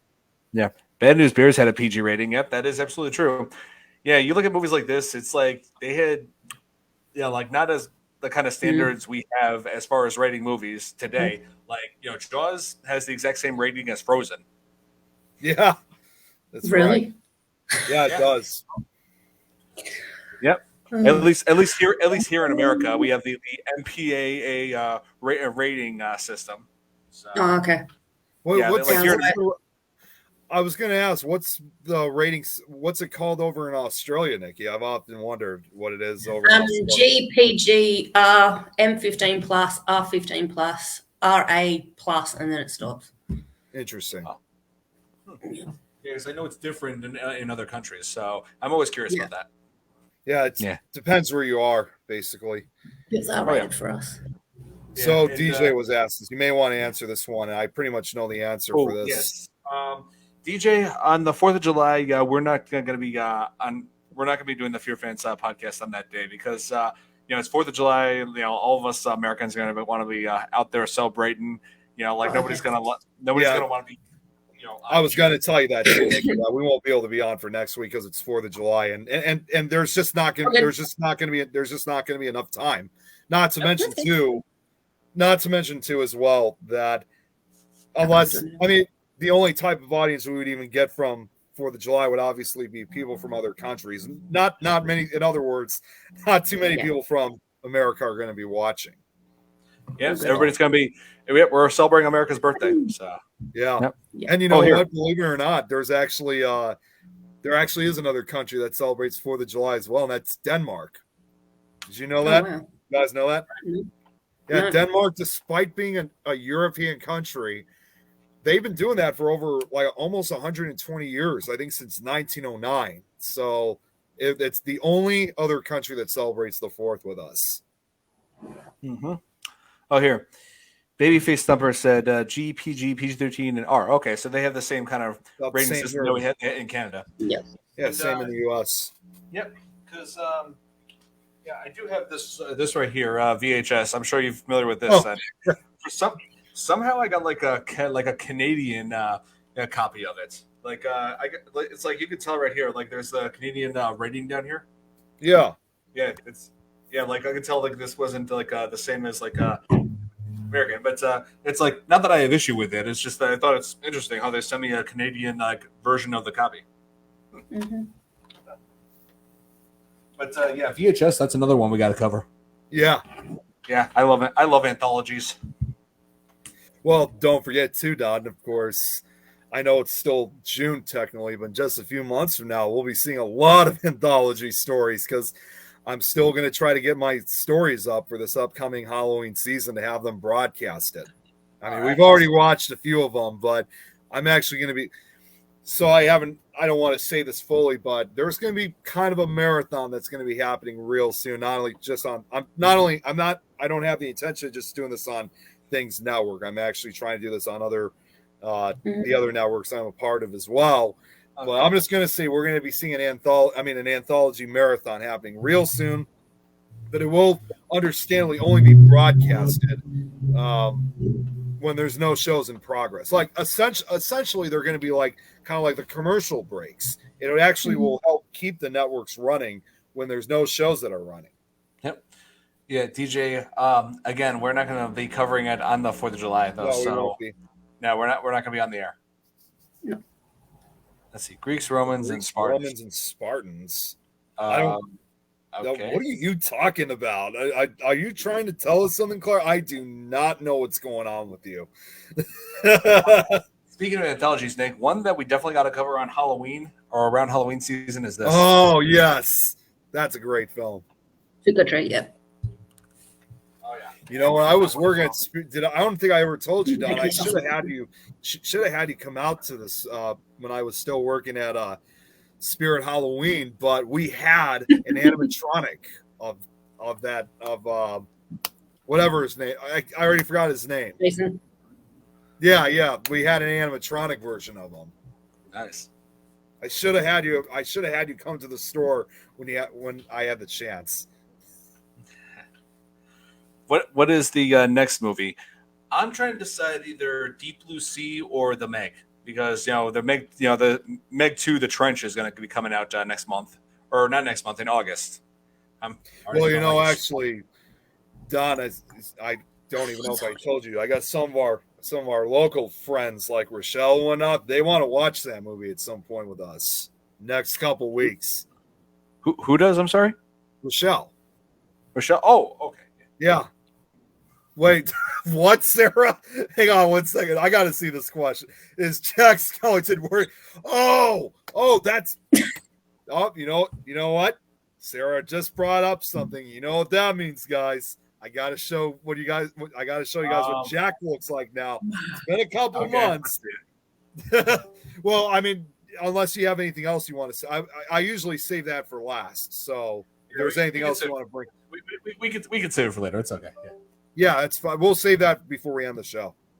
Right. Yeah.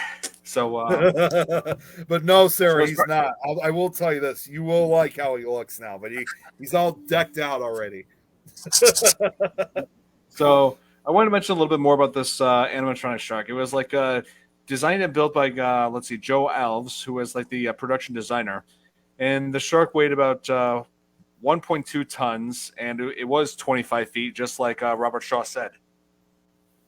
Yeah, exactly. And Martha's Vineyard, and they chose Martha's Vineyard because of the vast ocean side that it had. You know, plenty of open water to work with. It had plenty of open water to work with. It had a pretty good, solid enough kind of depth to work with. It's about they think 35 feet of water, so it's not too deep. If the shark was going to be, or not if, when the shark was going to be sinking to the bottom because of the constant malfunctions. Here. Yeah, whatever did happen to the animatronic.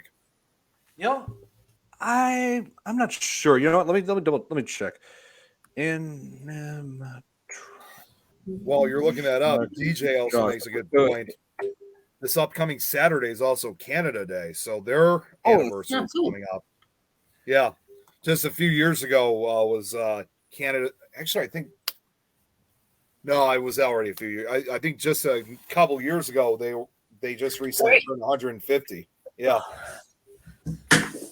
Drop my phone. Oh, here we go. It is, let's see, the last surviving mechanical shark created for the movie Jaws, famously nicknamed Bruce, has been fully fully restored to his fearsome glory and has received special berth at the at the Academy Museum of Motion Pictures in LA. So, yeah, it's in Los Angeles. It's at the museum. I don't think they would want something like that going after shooting it. Yeah, they would want to keep that thing preserved somewhere. Yeah. So, yeah, they like the parts that they constructed the shark with. It just wasn't the kind of thing that's not sort of meant to be in water. So, hence the malfunctions. Mm-hmm. Yeah. Let's see. Also, comparing the movie to the book, I did notice several mayor changes after of course reading this. There was the motivation the mayor was different in the book because he wasn't just the mayor in the book wasn't just motivated by we needed the summer dollars. He was owing money to the local mafia in order to so had to keep the beaches open to make money for that. And also there was a subplot where Hooper had already known Ellen Brody, they had known each other in the past and were lovers, at a fling, and so that created a bit of tension. And the way the shark was killed in the book is different. How do they kill in the book? Let me see. Yeah, they poisoned it, and right when it was about to go after Brody, it just stopped and sank. So, okay. Well, I guess the ending of the movie, is far more satisfying than the ending in the book. Just instead of just sinking down and then that's it. Oh yeah, yeah. They just it's that's how they ended the book. They poisoned it, and right when it was about to kill Brody, it just stopped and sank. That's it. Yeah, and also. Matt Hooper dies in the book. Yeah, like yeah, so that's was what I heard too. In the book, he dies, but in the movie, he survives. yeah. Oh, here. I'll Hello, be back Irene. in a minute. Oh, hey, I'm just going to Irene. grab a drink. I keep sneezing. Sorry. Yeah, go right ahead. Hey, Irene. Hope you're doing well. Yeah, we're just Back from the dead. And yes, they electrocuted in Jaws too. Oh yeah, Jaws 2 they electrocuted it, and Jaws 3 they blew it up with the grenade that was still being held by by seriously. How did that shark not choke to death if it was still in that part of its throat? And usually How they is don't the leave shark- stuff in their mouths like that. That's They devour it. This is like what this is the point. Like Jaws 3 is where the writing started to get lazy. And how about I gotta say, Don, and how about that death in Jaws 4, where what they just like picked at it or something like that, or they inserted this device that made it like mad or go crazy, but then when they hit it with the boat, it just blows up. Like death by it was just death by spontaneous combustion. I could not make this up. Well, but to be fair, there actually was a alternate ending to the shark's death in Jaws: The Revenge, where it just simply gets impaled by the front of the boat, by the bow, and it just sinks to the bottom. At least that would have made more sense. Probably was. It does not change the way I feel. It does not change the way I feel about that train wreck of a movie, but it still would have made more sense if it ended that way. Oh, check it out, guys! Irene had said that she could go to Hiroshima. Wow. Oh, yeah, there was the atomic They'll make bomb enough site. sushi for Yeah. Yes. That's a good one. That's actually pretty good. Seriously, I can never get over Jaws 3. How that the shark hunter Roy's body was still in that shark's throat. How did that shark not choke to death? Why didn't it devour him like it did with everyone else that it killed in this movie? I don't know. I just often wondered too. Oh yeah. Oh, and speaking of sharks, speaking of the sharks in the movies, they did make novelizations of the Jaws sequels that they gave, where the writers actually gave names to the sharks, like because of. Wait. Here, stay with me on this one. Yeah, go ahead. No, I'm sorry. I just knew what you're gonna. So the mechanical shark, since the mechanical shark was named Bruce behind the scenes, they gave the names. They used that as inspiration for the names of the sharks, the novelization sharks. Where like the novelization in Jaws 2, the shark was named Brucette, like he was female. It was female because it was a larger shark. So Brucette. And then in the novelization for Jaws 3, the shark's name was Brucetta.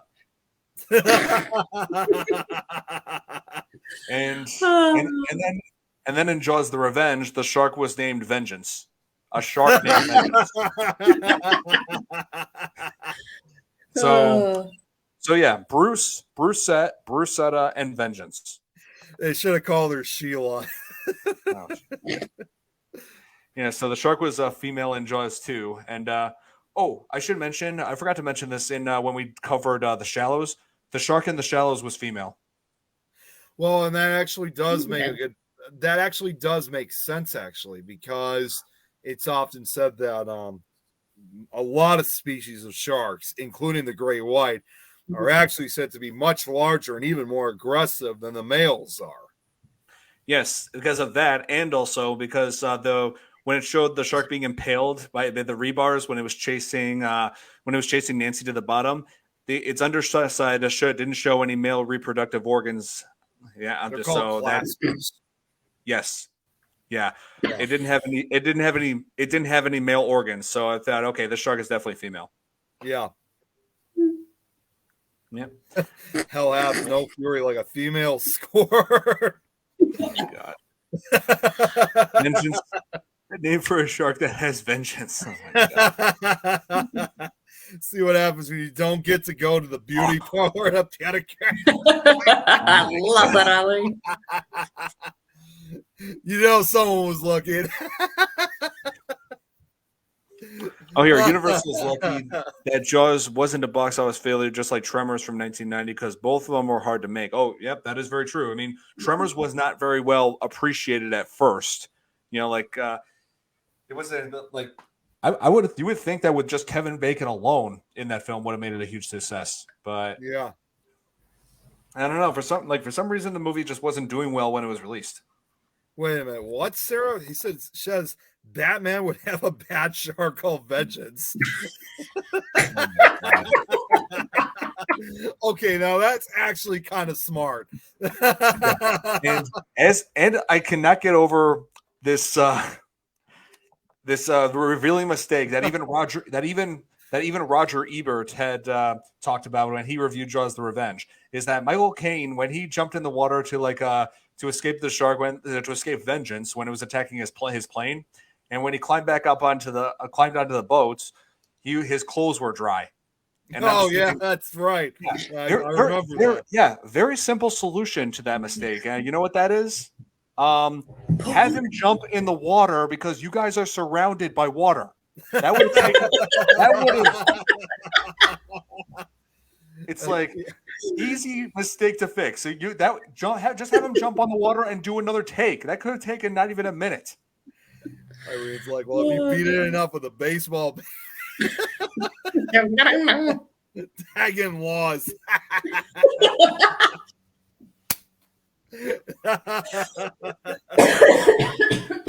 When I just think about Jaws: The Revenge, I'm just thinking, come on, Michael Caine, you're better than this. Yeah. Didn't he say that he only joined because he was getting paid like a lot more money than usual? Yeah, he was doing it to pay off a summer house, apparently. Yeah. So that's the only reason why he was ever in the first place. Oh, yeah. Oh, here. Jaws 4 is once again the kill the franchise. It's so bad the series ended. Well, they were planning to end the series anyway. It wasn't because people didn't like the movie. They were planning to do anyway. They only did this because they made enough money from Jaws 3D to make one more Jaws movie. And it's just this is a prime example of how, just because you can make one more doesn't mean you should. No.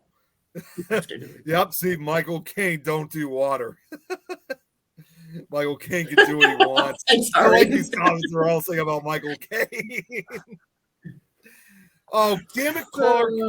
Batman already has a dog named Ace the Bat Hound, so why not have a shark named Vengeance?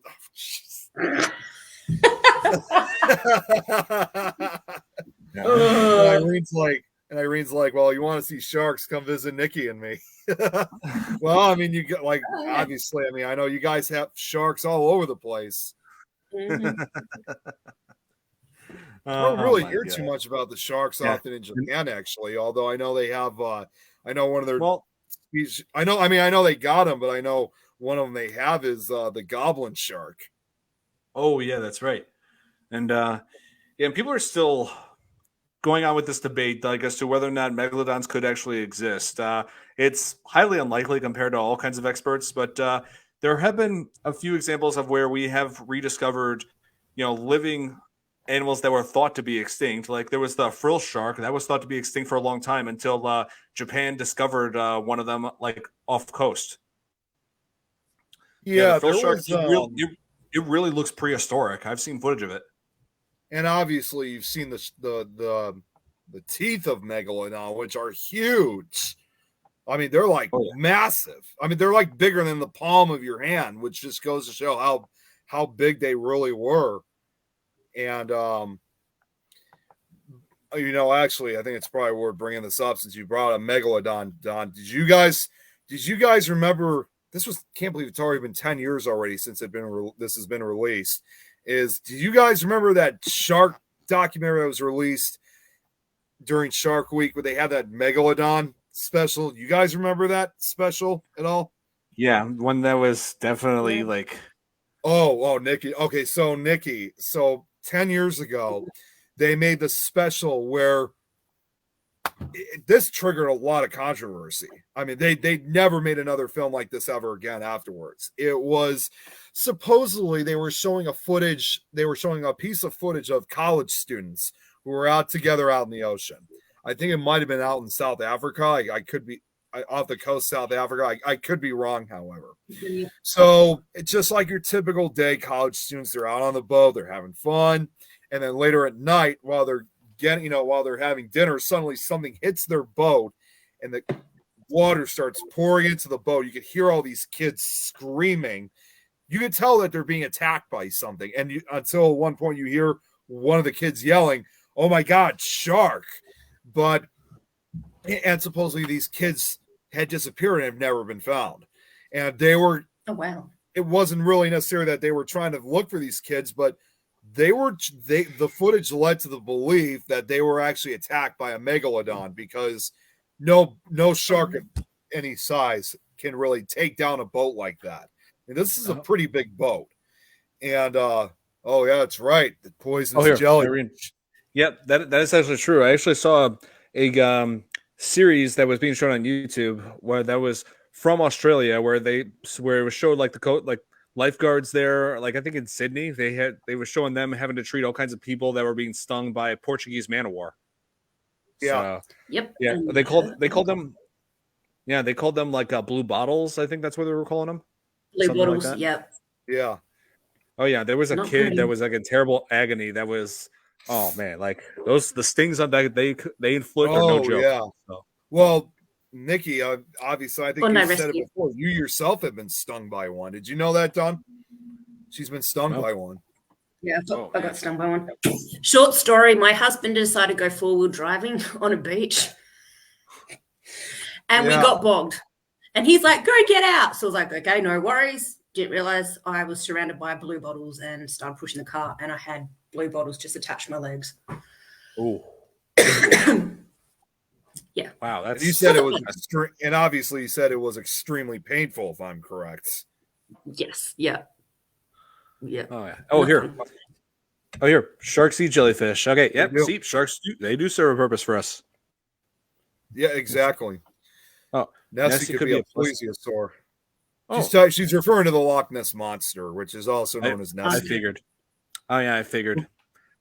Well, what I was saying though about this footage that was released of the supposed megalodon attack, they went on to the search to try to find evidence, and along the way, they showed supposedly other pieces of footage of unusual movement in the ocean and whatnot. Like people claim they captured photographs. They even said that supposedly there was a photograph.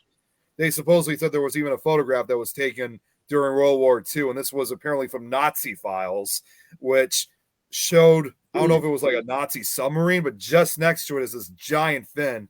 I mean, really made a lot of people believe that this was real, but unfortunately they found it later on it was fake. And it really pissed a lot of people off because it was like the modern day version of Blair Witch. People thought it was real and they believed it. When they found out it was just made for entertainment purposes, it really pissed so many people off. And it'll be pretty. After a year or so, they never made another film like that again. They stopped immediately. Oh yeah, never been broadcasted again either. Hey Nick, so basically the audiences were like, "Because this here is real." Yeah,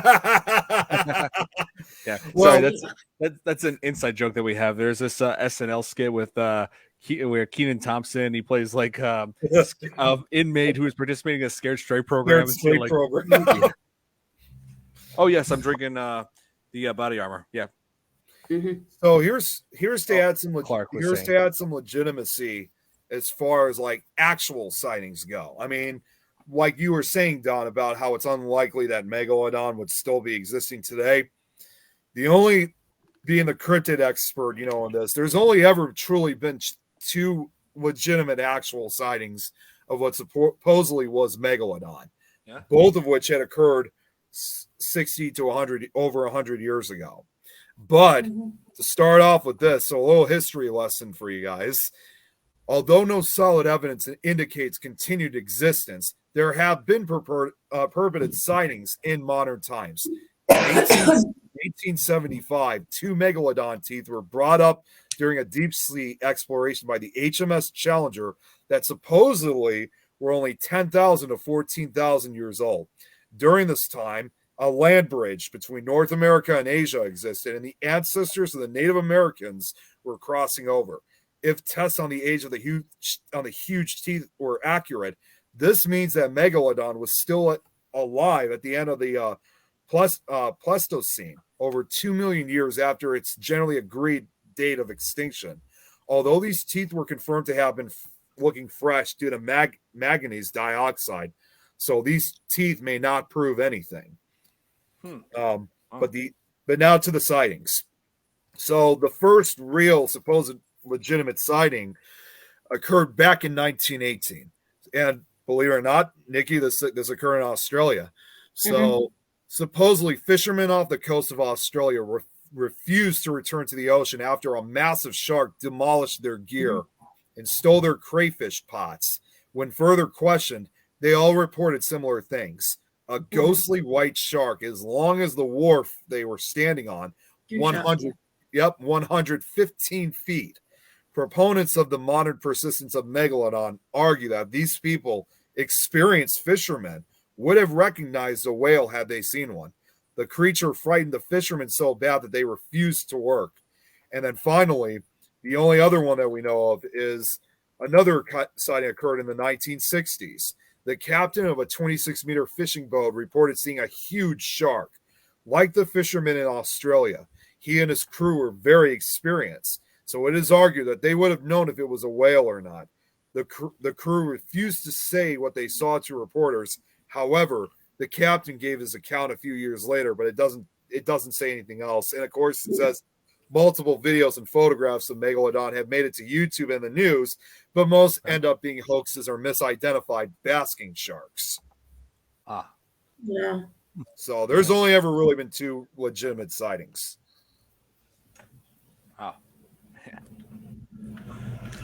Yeah, I'm not doing that one. What is that? What was that? In Cape Town, you can go. In Cape Town, you can go cage diving. Oh yeah. Wow.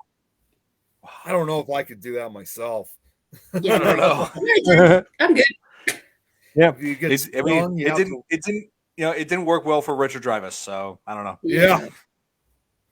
If you get stung, you have to sound yourself because actually you don't want to urinate on jellyfish things. There's a popular misconception that supposedly that if you urinate on a jellyfish wound, that it will make things better. It actually will make it worse. It will make it, not only is the pain going to be even worse than it already is, that can cause a serious infection. So advice to anyone whoever gets stung, do not urinate on it. Don't. If you know. So basically that one episodes of Friends lied to you all. Yeah, it kind of did. So yeah, don't do that. I promise you will be sorry. Oh yes. Check it out. Wow. That's cool. Hey. That's a pretty cool photo. Awesome. Oh, here. DJ haven't seen. That's where I was born. PG-13 rated was not right? until 1984. Well, actually, in 1984, there was another film that actually was here's the thing. Indiana Jones Temple of Doom, it did get a PG rating, but in 1984 was when another film called Red Dawn, that was the first PG-13 rated film. And here's the thing. PG-13 was implemented by Steven Spielberg after he realized, you know what, my movies are getting really violent and kids are seeing them, especially in Temple of Doom. You see hearts being ripped out, people being burned alive, and it's getting the same rate PG-13 rating again. But so he decided, you know what, I'm going to create a new rating that's between PG and R.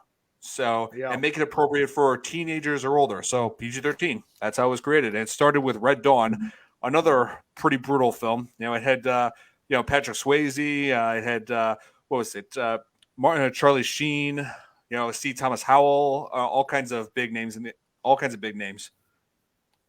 Wow. But, Dawn, have you seen Deepwater Horizon? Sorry, what movie? Deepwater Horizon. Deepwater Horizon? Don't think so. Sounds familiar. Oh, Deepwater Horizon. Okay. Oh, I still gotta see that. Oh, here, Babyface number 7. Wolverines. Yeah, I remember that one line. Have you seen Red Dawn, Nick? Have I? Let me look it up to see. You'd have to see the movie to get this reference. Hang on once. I'm looking it up right now. Okay, you know what? I guess I haven't seen this movie. I thought I did, but I guess I haven't. Yeah, the very first PG-13 film, and it Oh, starts World off. War III. Yep, it starts off completely insane. Yeah, Yeah, anytime they make a movie that they make the fictional world, well, I wouldn't necessarily say fictional, but soon to be reality of World War III. Anytime they get something like that involved in a film, it's usually pretty crazy. Yep, that film is basically Cold War paranoia in a nutshell. And the Cold War was still going on at that time. That's what I'm saying. Yeah, just a few years before it finally ended in 1991. Yeah. It was based on a true story, apparently.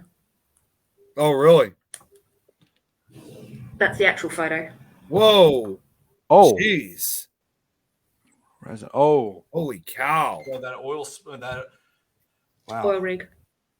Yeah, it was an oil rig. And they got flashbacks, etc. Kind of reminds you of that one that we also lost over a decade ago that occurred over the Gulf of Mexico. I remember that entire oil leak. Oh my God, that took years to clean all that up. It did. And South Park had the nerve to poke fun of that, saying they not only they released all that oil, they also released Cthulhu somehow. It's South Park for you though. They do that kind of stuff. Of course. Mm-hmm. Oh, here. Red Dawn used such great props that some government agency. Oh man, yeah, I know the props they used, especially the guns, were very convincing. Yeah. Wow. Yeah. So. Yeah, they went all out on that one. But anyway, so yeah, like there's been all kinds of there have been people who were like asking for years if it would be possible to like if you shot a scuba tank, would it blow up just like in that movie? And that was proven to be not true. Mythbusters demonstrated it.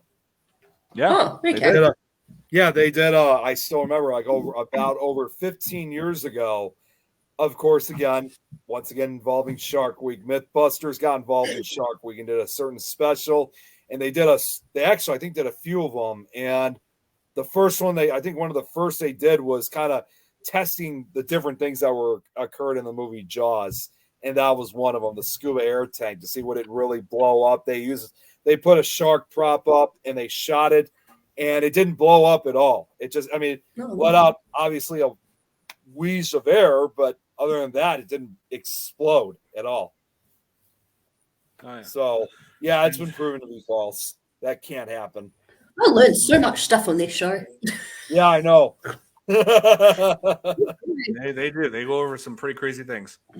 Let's see. Oh yeah, like also the character named the character Quint, Robert Shaw's character, like his death was like was probably was arguably the most brutal of all because like how detailed it was, and the crazy coincidentally the fifth character died, and Quint meaning the number 5. So yep, yeah, crazy coincidence, but and then to the point where when the shark breaks through into the side of the boat, and when it shows his mouth open, and you see pieces of flesh still embedded in its teeth, and I'm just like, oh my God. Like the detailing that went into, like this, the detailing that they put into some of these things. Oh, Jesus. And it still had, and like I remember seeing that, like when after he threw the oxygen tank into the shark's mouth, and the shark coming towards him before right as he's shooting it, you could still see that the pieces of flesh still embedded in his teeth. That it stayed like that till the very end. It's very much like basically a message to show not only just what's in its mouth, but just its reaction to everything. Actually, that same documentary I mentioned that Rob Reiner was in, Ron Perlman was also in it too. And he makes a good point. He says at one point that, when it starts really escalating, no matter what, it just keeps coming. And each time it does come, it's angrier and it's hungrier and it's more vengeful. Sounds like me in the morning. Flushing for a shark was a nightmare. Oh my God. Let's see. That explains why all the Fast and Furious movies got PG-13 rating, Ghost Riders, Transformers, and so much more. Yep, that's right. So you could say Steven Spielberg is the reason we have PG-13. So yep. Yeah, that's the other thing too. Had Jaws been released several years later, or had the rating been invented, they probably would have given this a PG-13 rating instead. Yeah, if it was released today, it would have gotten that, no doubt. But yeah, and, like I always urge all parents when they get something for the kids, always check the ratings, whether it's a movie or a game, or especially a video game. It's like, because parents always say, "Oh, these kids are these video games and movies. Our kids are exposed to that stuff." It's like, read the content warnings, everything that's on the cases. Like, or watch it before. It's all right there. It says what's in the movie. It says what's in the game. It's insane. Oh, just so you guys know, I just got a message from Lauren. I know she hasn't commented, but she's still watching the show. She's Okay. working on a painting that she's currently in progress of putting together. Oh, nice. Is it Jaws related? Because she did mention. No, it's not. It's something else. It's a hummingbird painting. I was about to say, wow, she got started on that fast. And Nikki, I got your message saying that the lights behind me look like they're just, most of the lights behind me, they're actually battery operated. Oh, okay, cool. Yeah, they're. I think I was like, I decorate the. That's the other thing too. When I show you guys Jack before we end, I gotta show you guys the basement like I did before, so you guys can get all of the features. Oh yeah. Oh, here, Clark Kent says he's right. Dead on. Read the ratings for M for mature games. Yes, that's true. M for mature games, like people are looking at things, because all the parents complain all the time about Grand Theft Auto or Red Dead Redemption or Mortal Kombat, saying, "Oh, our kids should not be playing this." And I'm like, kids are not the target audience for games like this. So why are you buying it for them? Read the rating, people. It's called PG for a reason. Yeah. Well, yeah. These games in particular, they're called M for mature, and it also displays on there what's in them. Like here, if I were to let's pull, for example, let me pull this out. Look at this, Resident Evil 2, terrifying game full of zombies and monsters. Right? Let's see, rated M for mature, and it says on the back right here, blood and gore, intense violence, and strong language. I have covered this game like on my live streams, and so anybody who's watching that knows just how brutal, how gruesome this game can be. So there's actually a film, and there's no reason any kid should be exposed to that.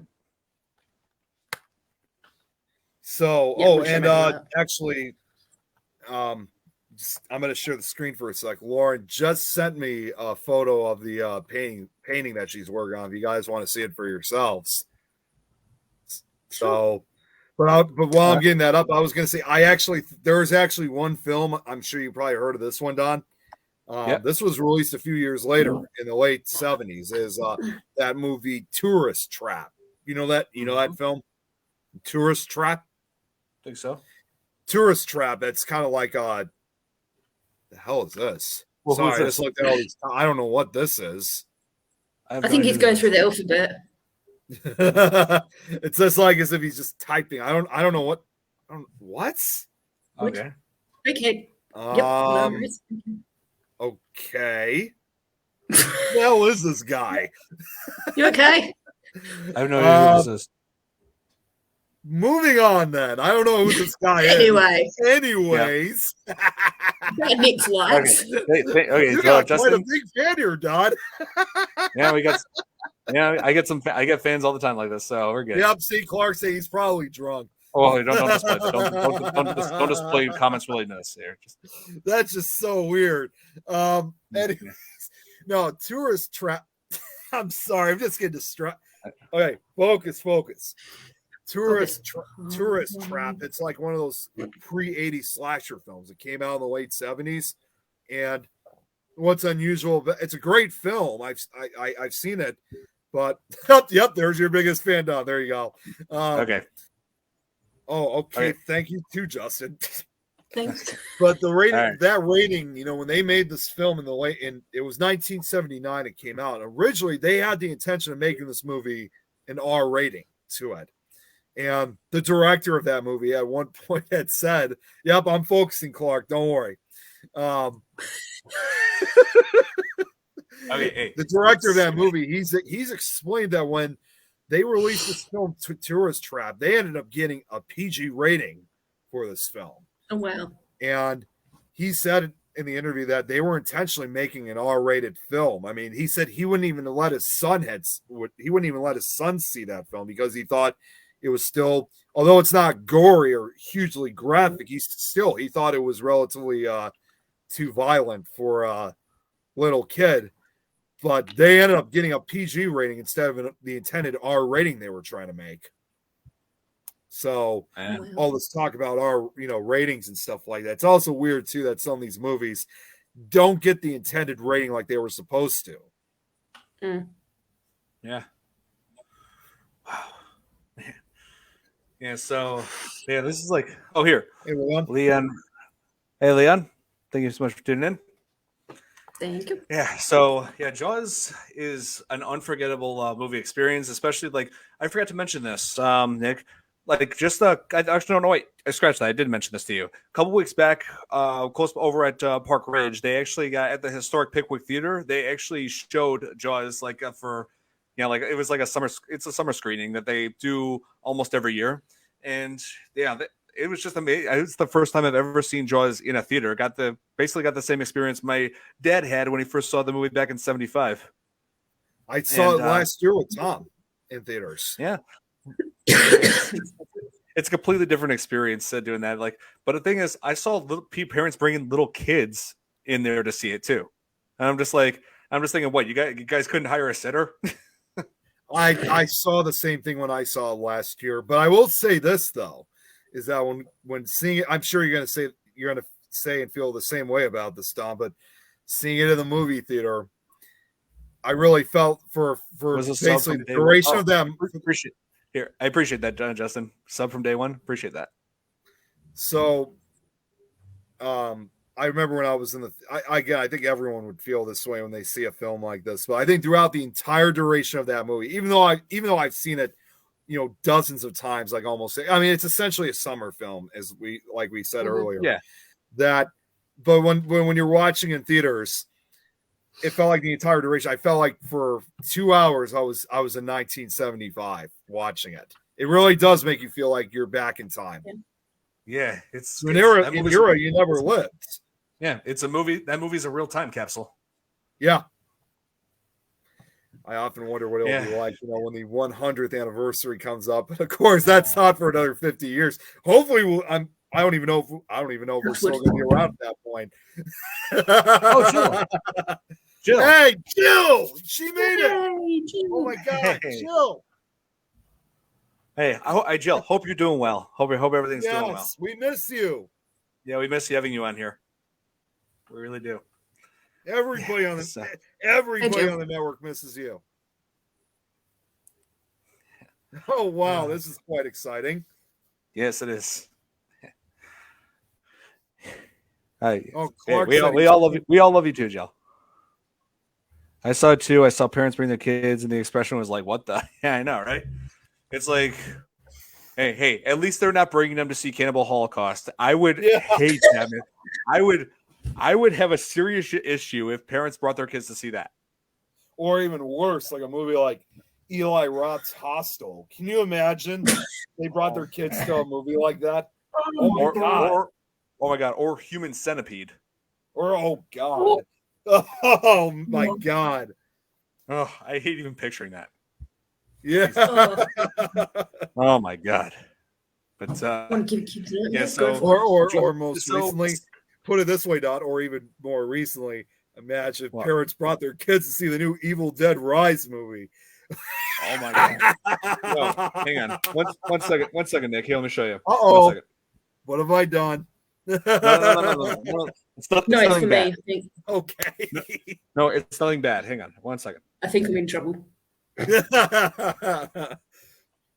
What have I done? Oh, and actually, while you're getting that up, Don, no, I got it. Oh, you got it? Evil Dead Rise is now They on already Max. have it available? Yep, it's on Max. HBO Max. Wow. Yep, you can watch it on there. They have all the Evil Dead movies on. Sorry, that looks funny. Yep, they have all the Evil Dead movies on there now. That's awesome, including Ash versus Evil Dead?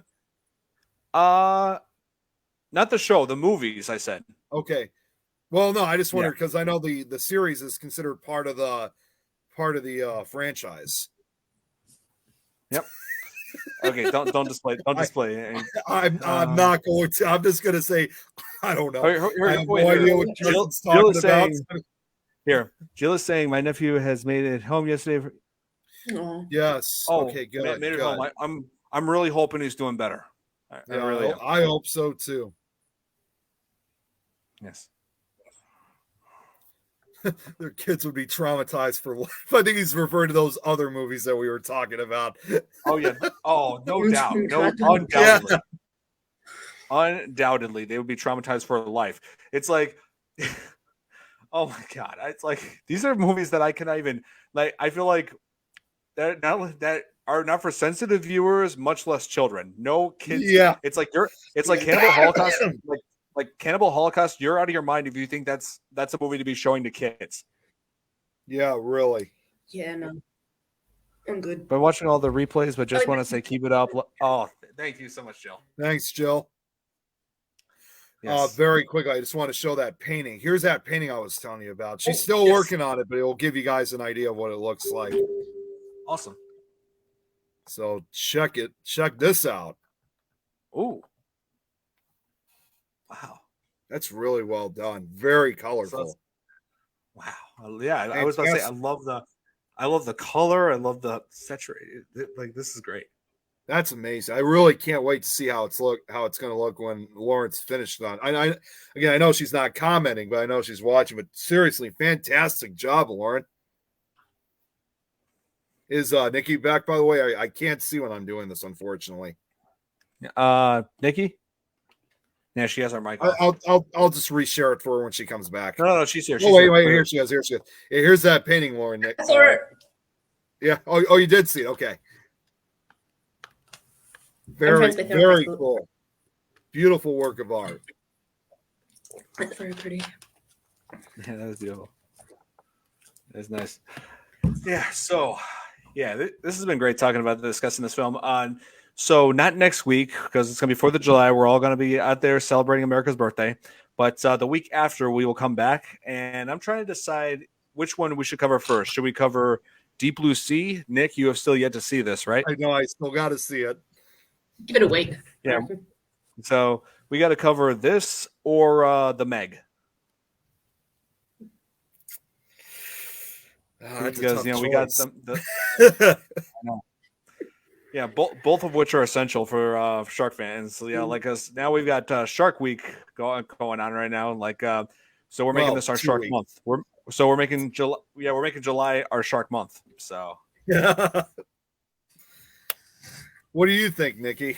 I can't decide. That's okay. I can't make it next week or the week after. I'm going to say the second one. The Meg? The Meg? Yeah. Oh, we should cover that. We should cover that next. Okay, we could do that. Yeah, right. I just wanted everybody's opinions. I mean, obviously, like as the host of the show, it's my final call. Obviously, yeah. But I just like hearing other people's opinions on what we should cover. That's all. But yeah, if everybody wants us to cover the Meg, we can do that. Yeah, and that one I've seen. That's a lot of fun to watch. Oh yeah, right now I believe it's available on Hulu now. So if anybody who hasn't seen it, be sure to catch it on Hulu before Tuesday or for not this next Tuesday, the following Tuesday when we come back. Oh, here, okay, Sharknado. Oh. I mean, it's like sure, Sharknado is bad, but it's a funny kind of bad. Yeah, it is, and they even use like footage from Shark Week in that movie.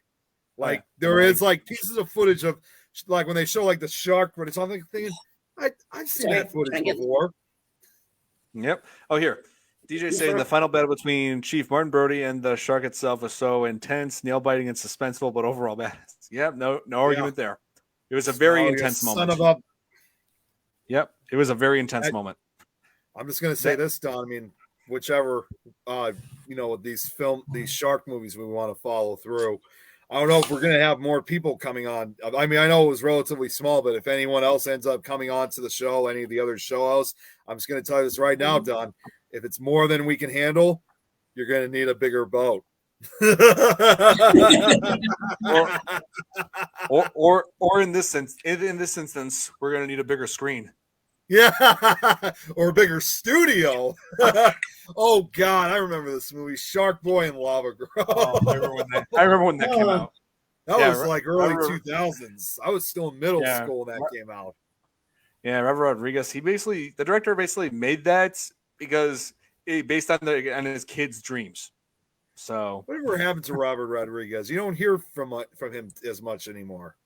he made a much better film after this, in Grindhouse. Well, he also Yeah, used to run a channel. Planet Terror. Yeah, I was about to say Planet Terror. Now that's a good movie. Well, he also had a channel of his own for a number of years. Did you remember that, Don? He ran a channel, a television channel. I know that. Yep. Yeah, it was El Rey Network, which El Rey Network, I gotta say, I don't know why they ended that channel. I know that was more of a I know they say that was more of a channel for Latin American audiences, but either way, everything they showed was always English shows. They often would show like a lot of like exploitation films of the 70s and 80s. They showed classic horror films. Hell, they even somehow had the rights, and this is what I thought was really awesome.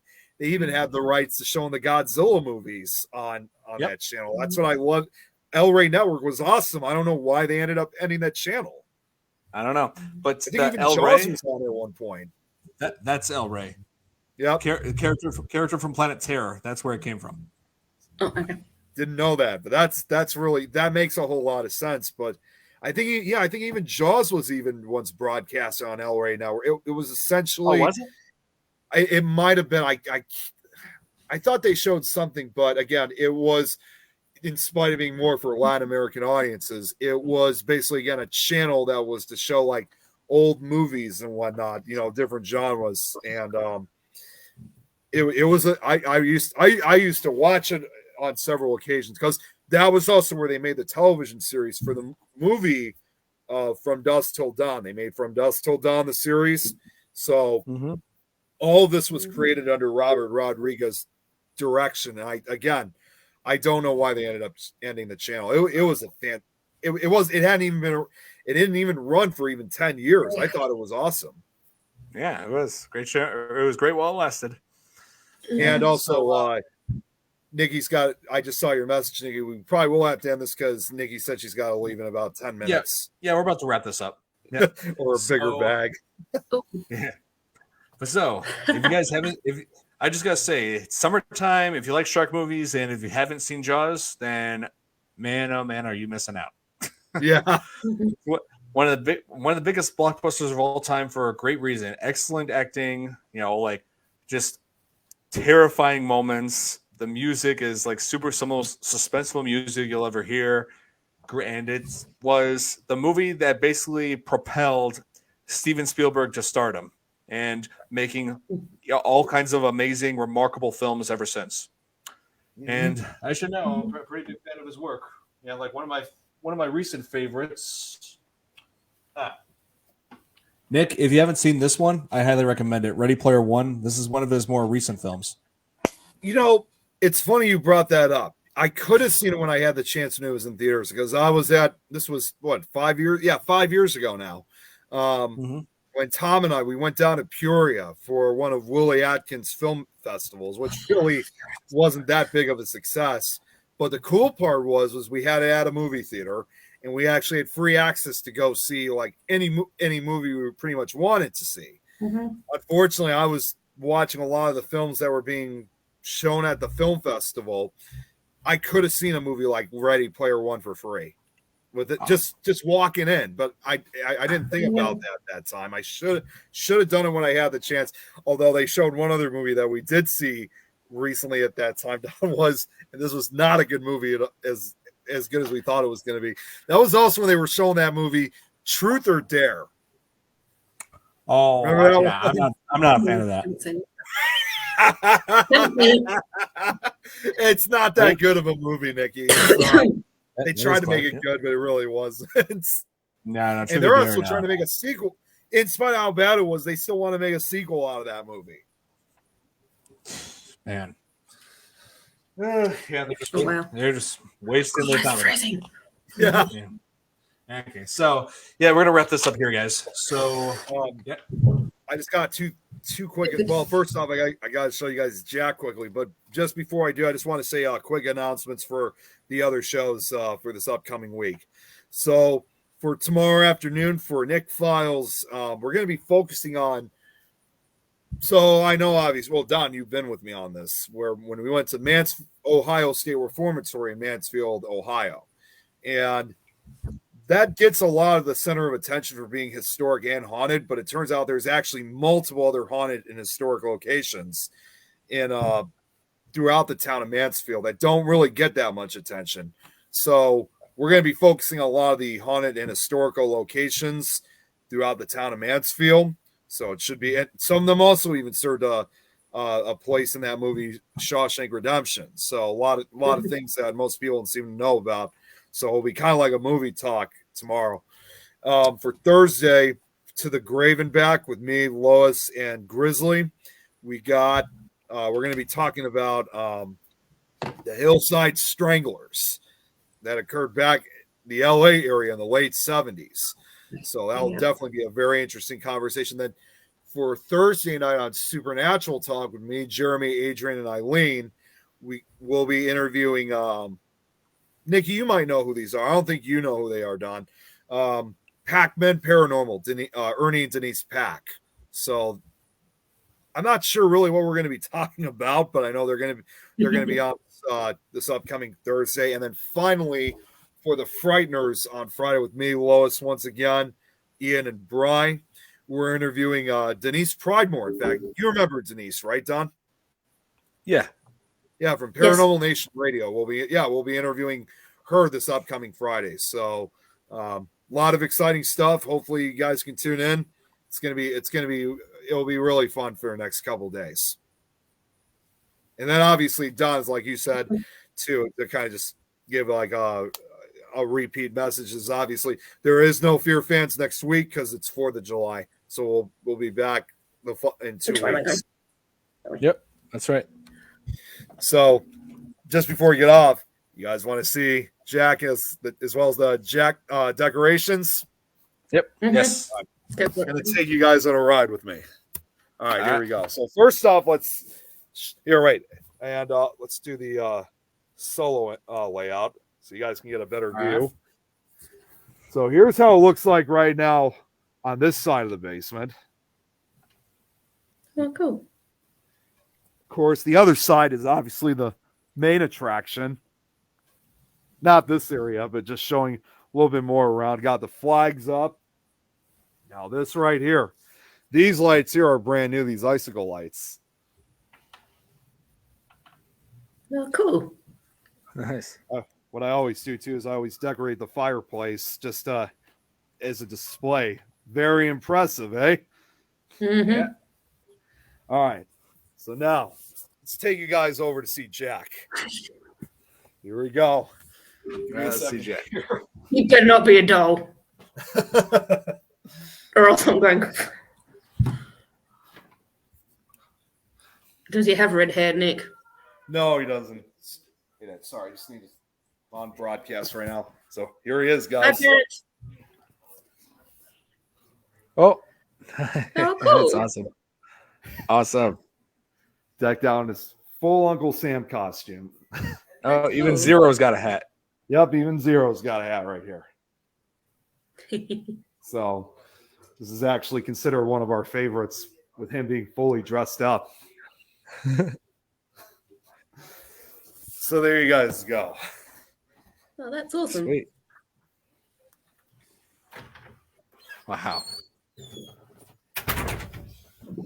So until next holiday that I'll be doing something like this won't be until Halloween. So sadly, once again after this, it will be a while.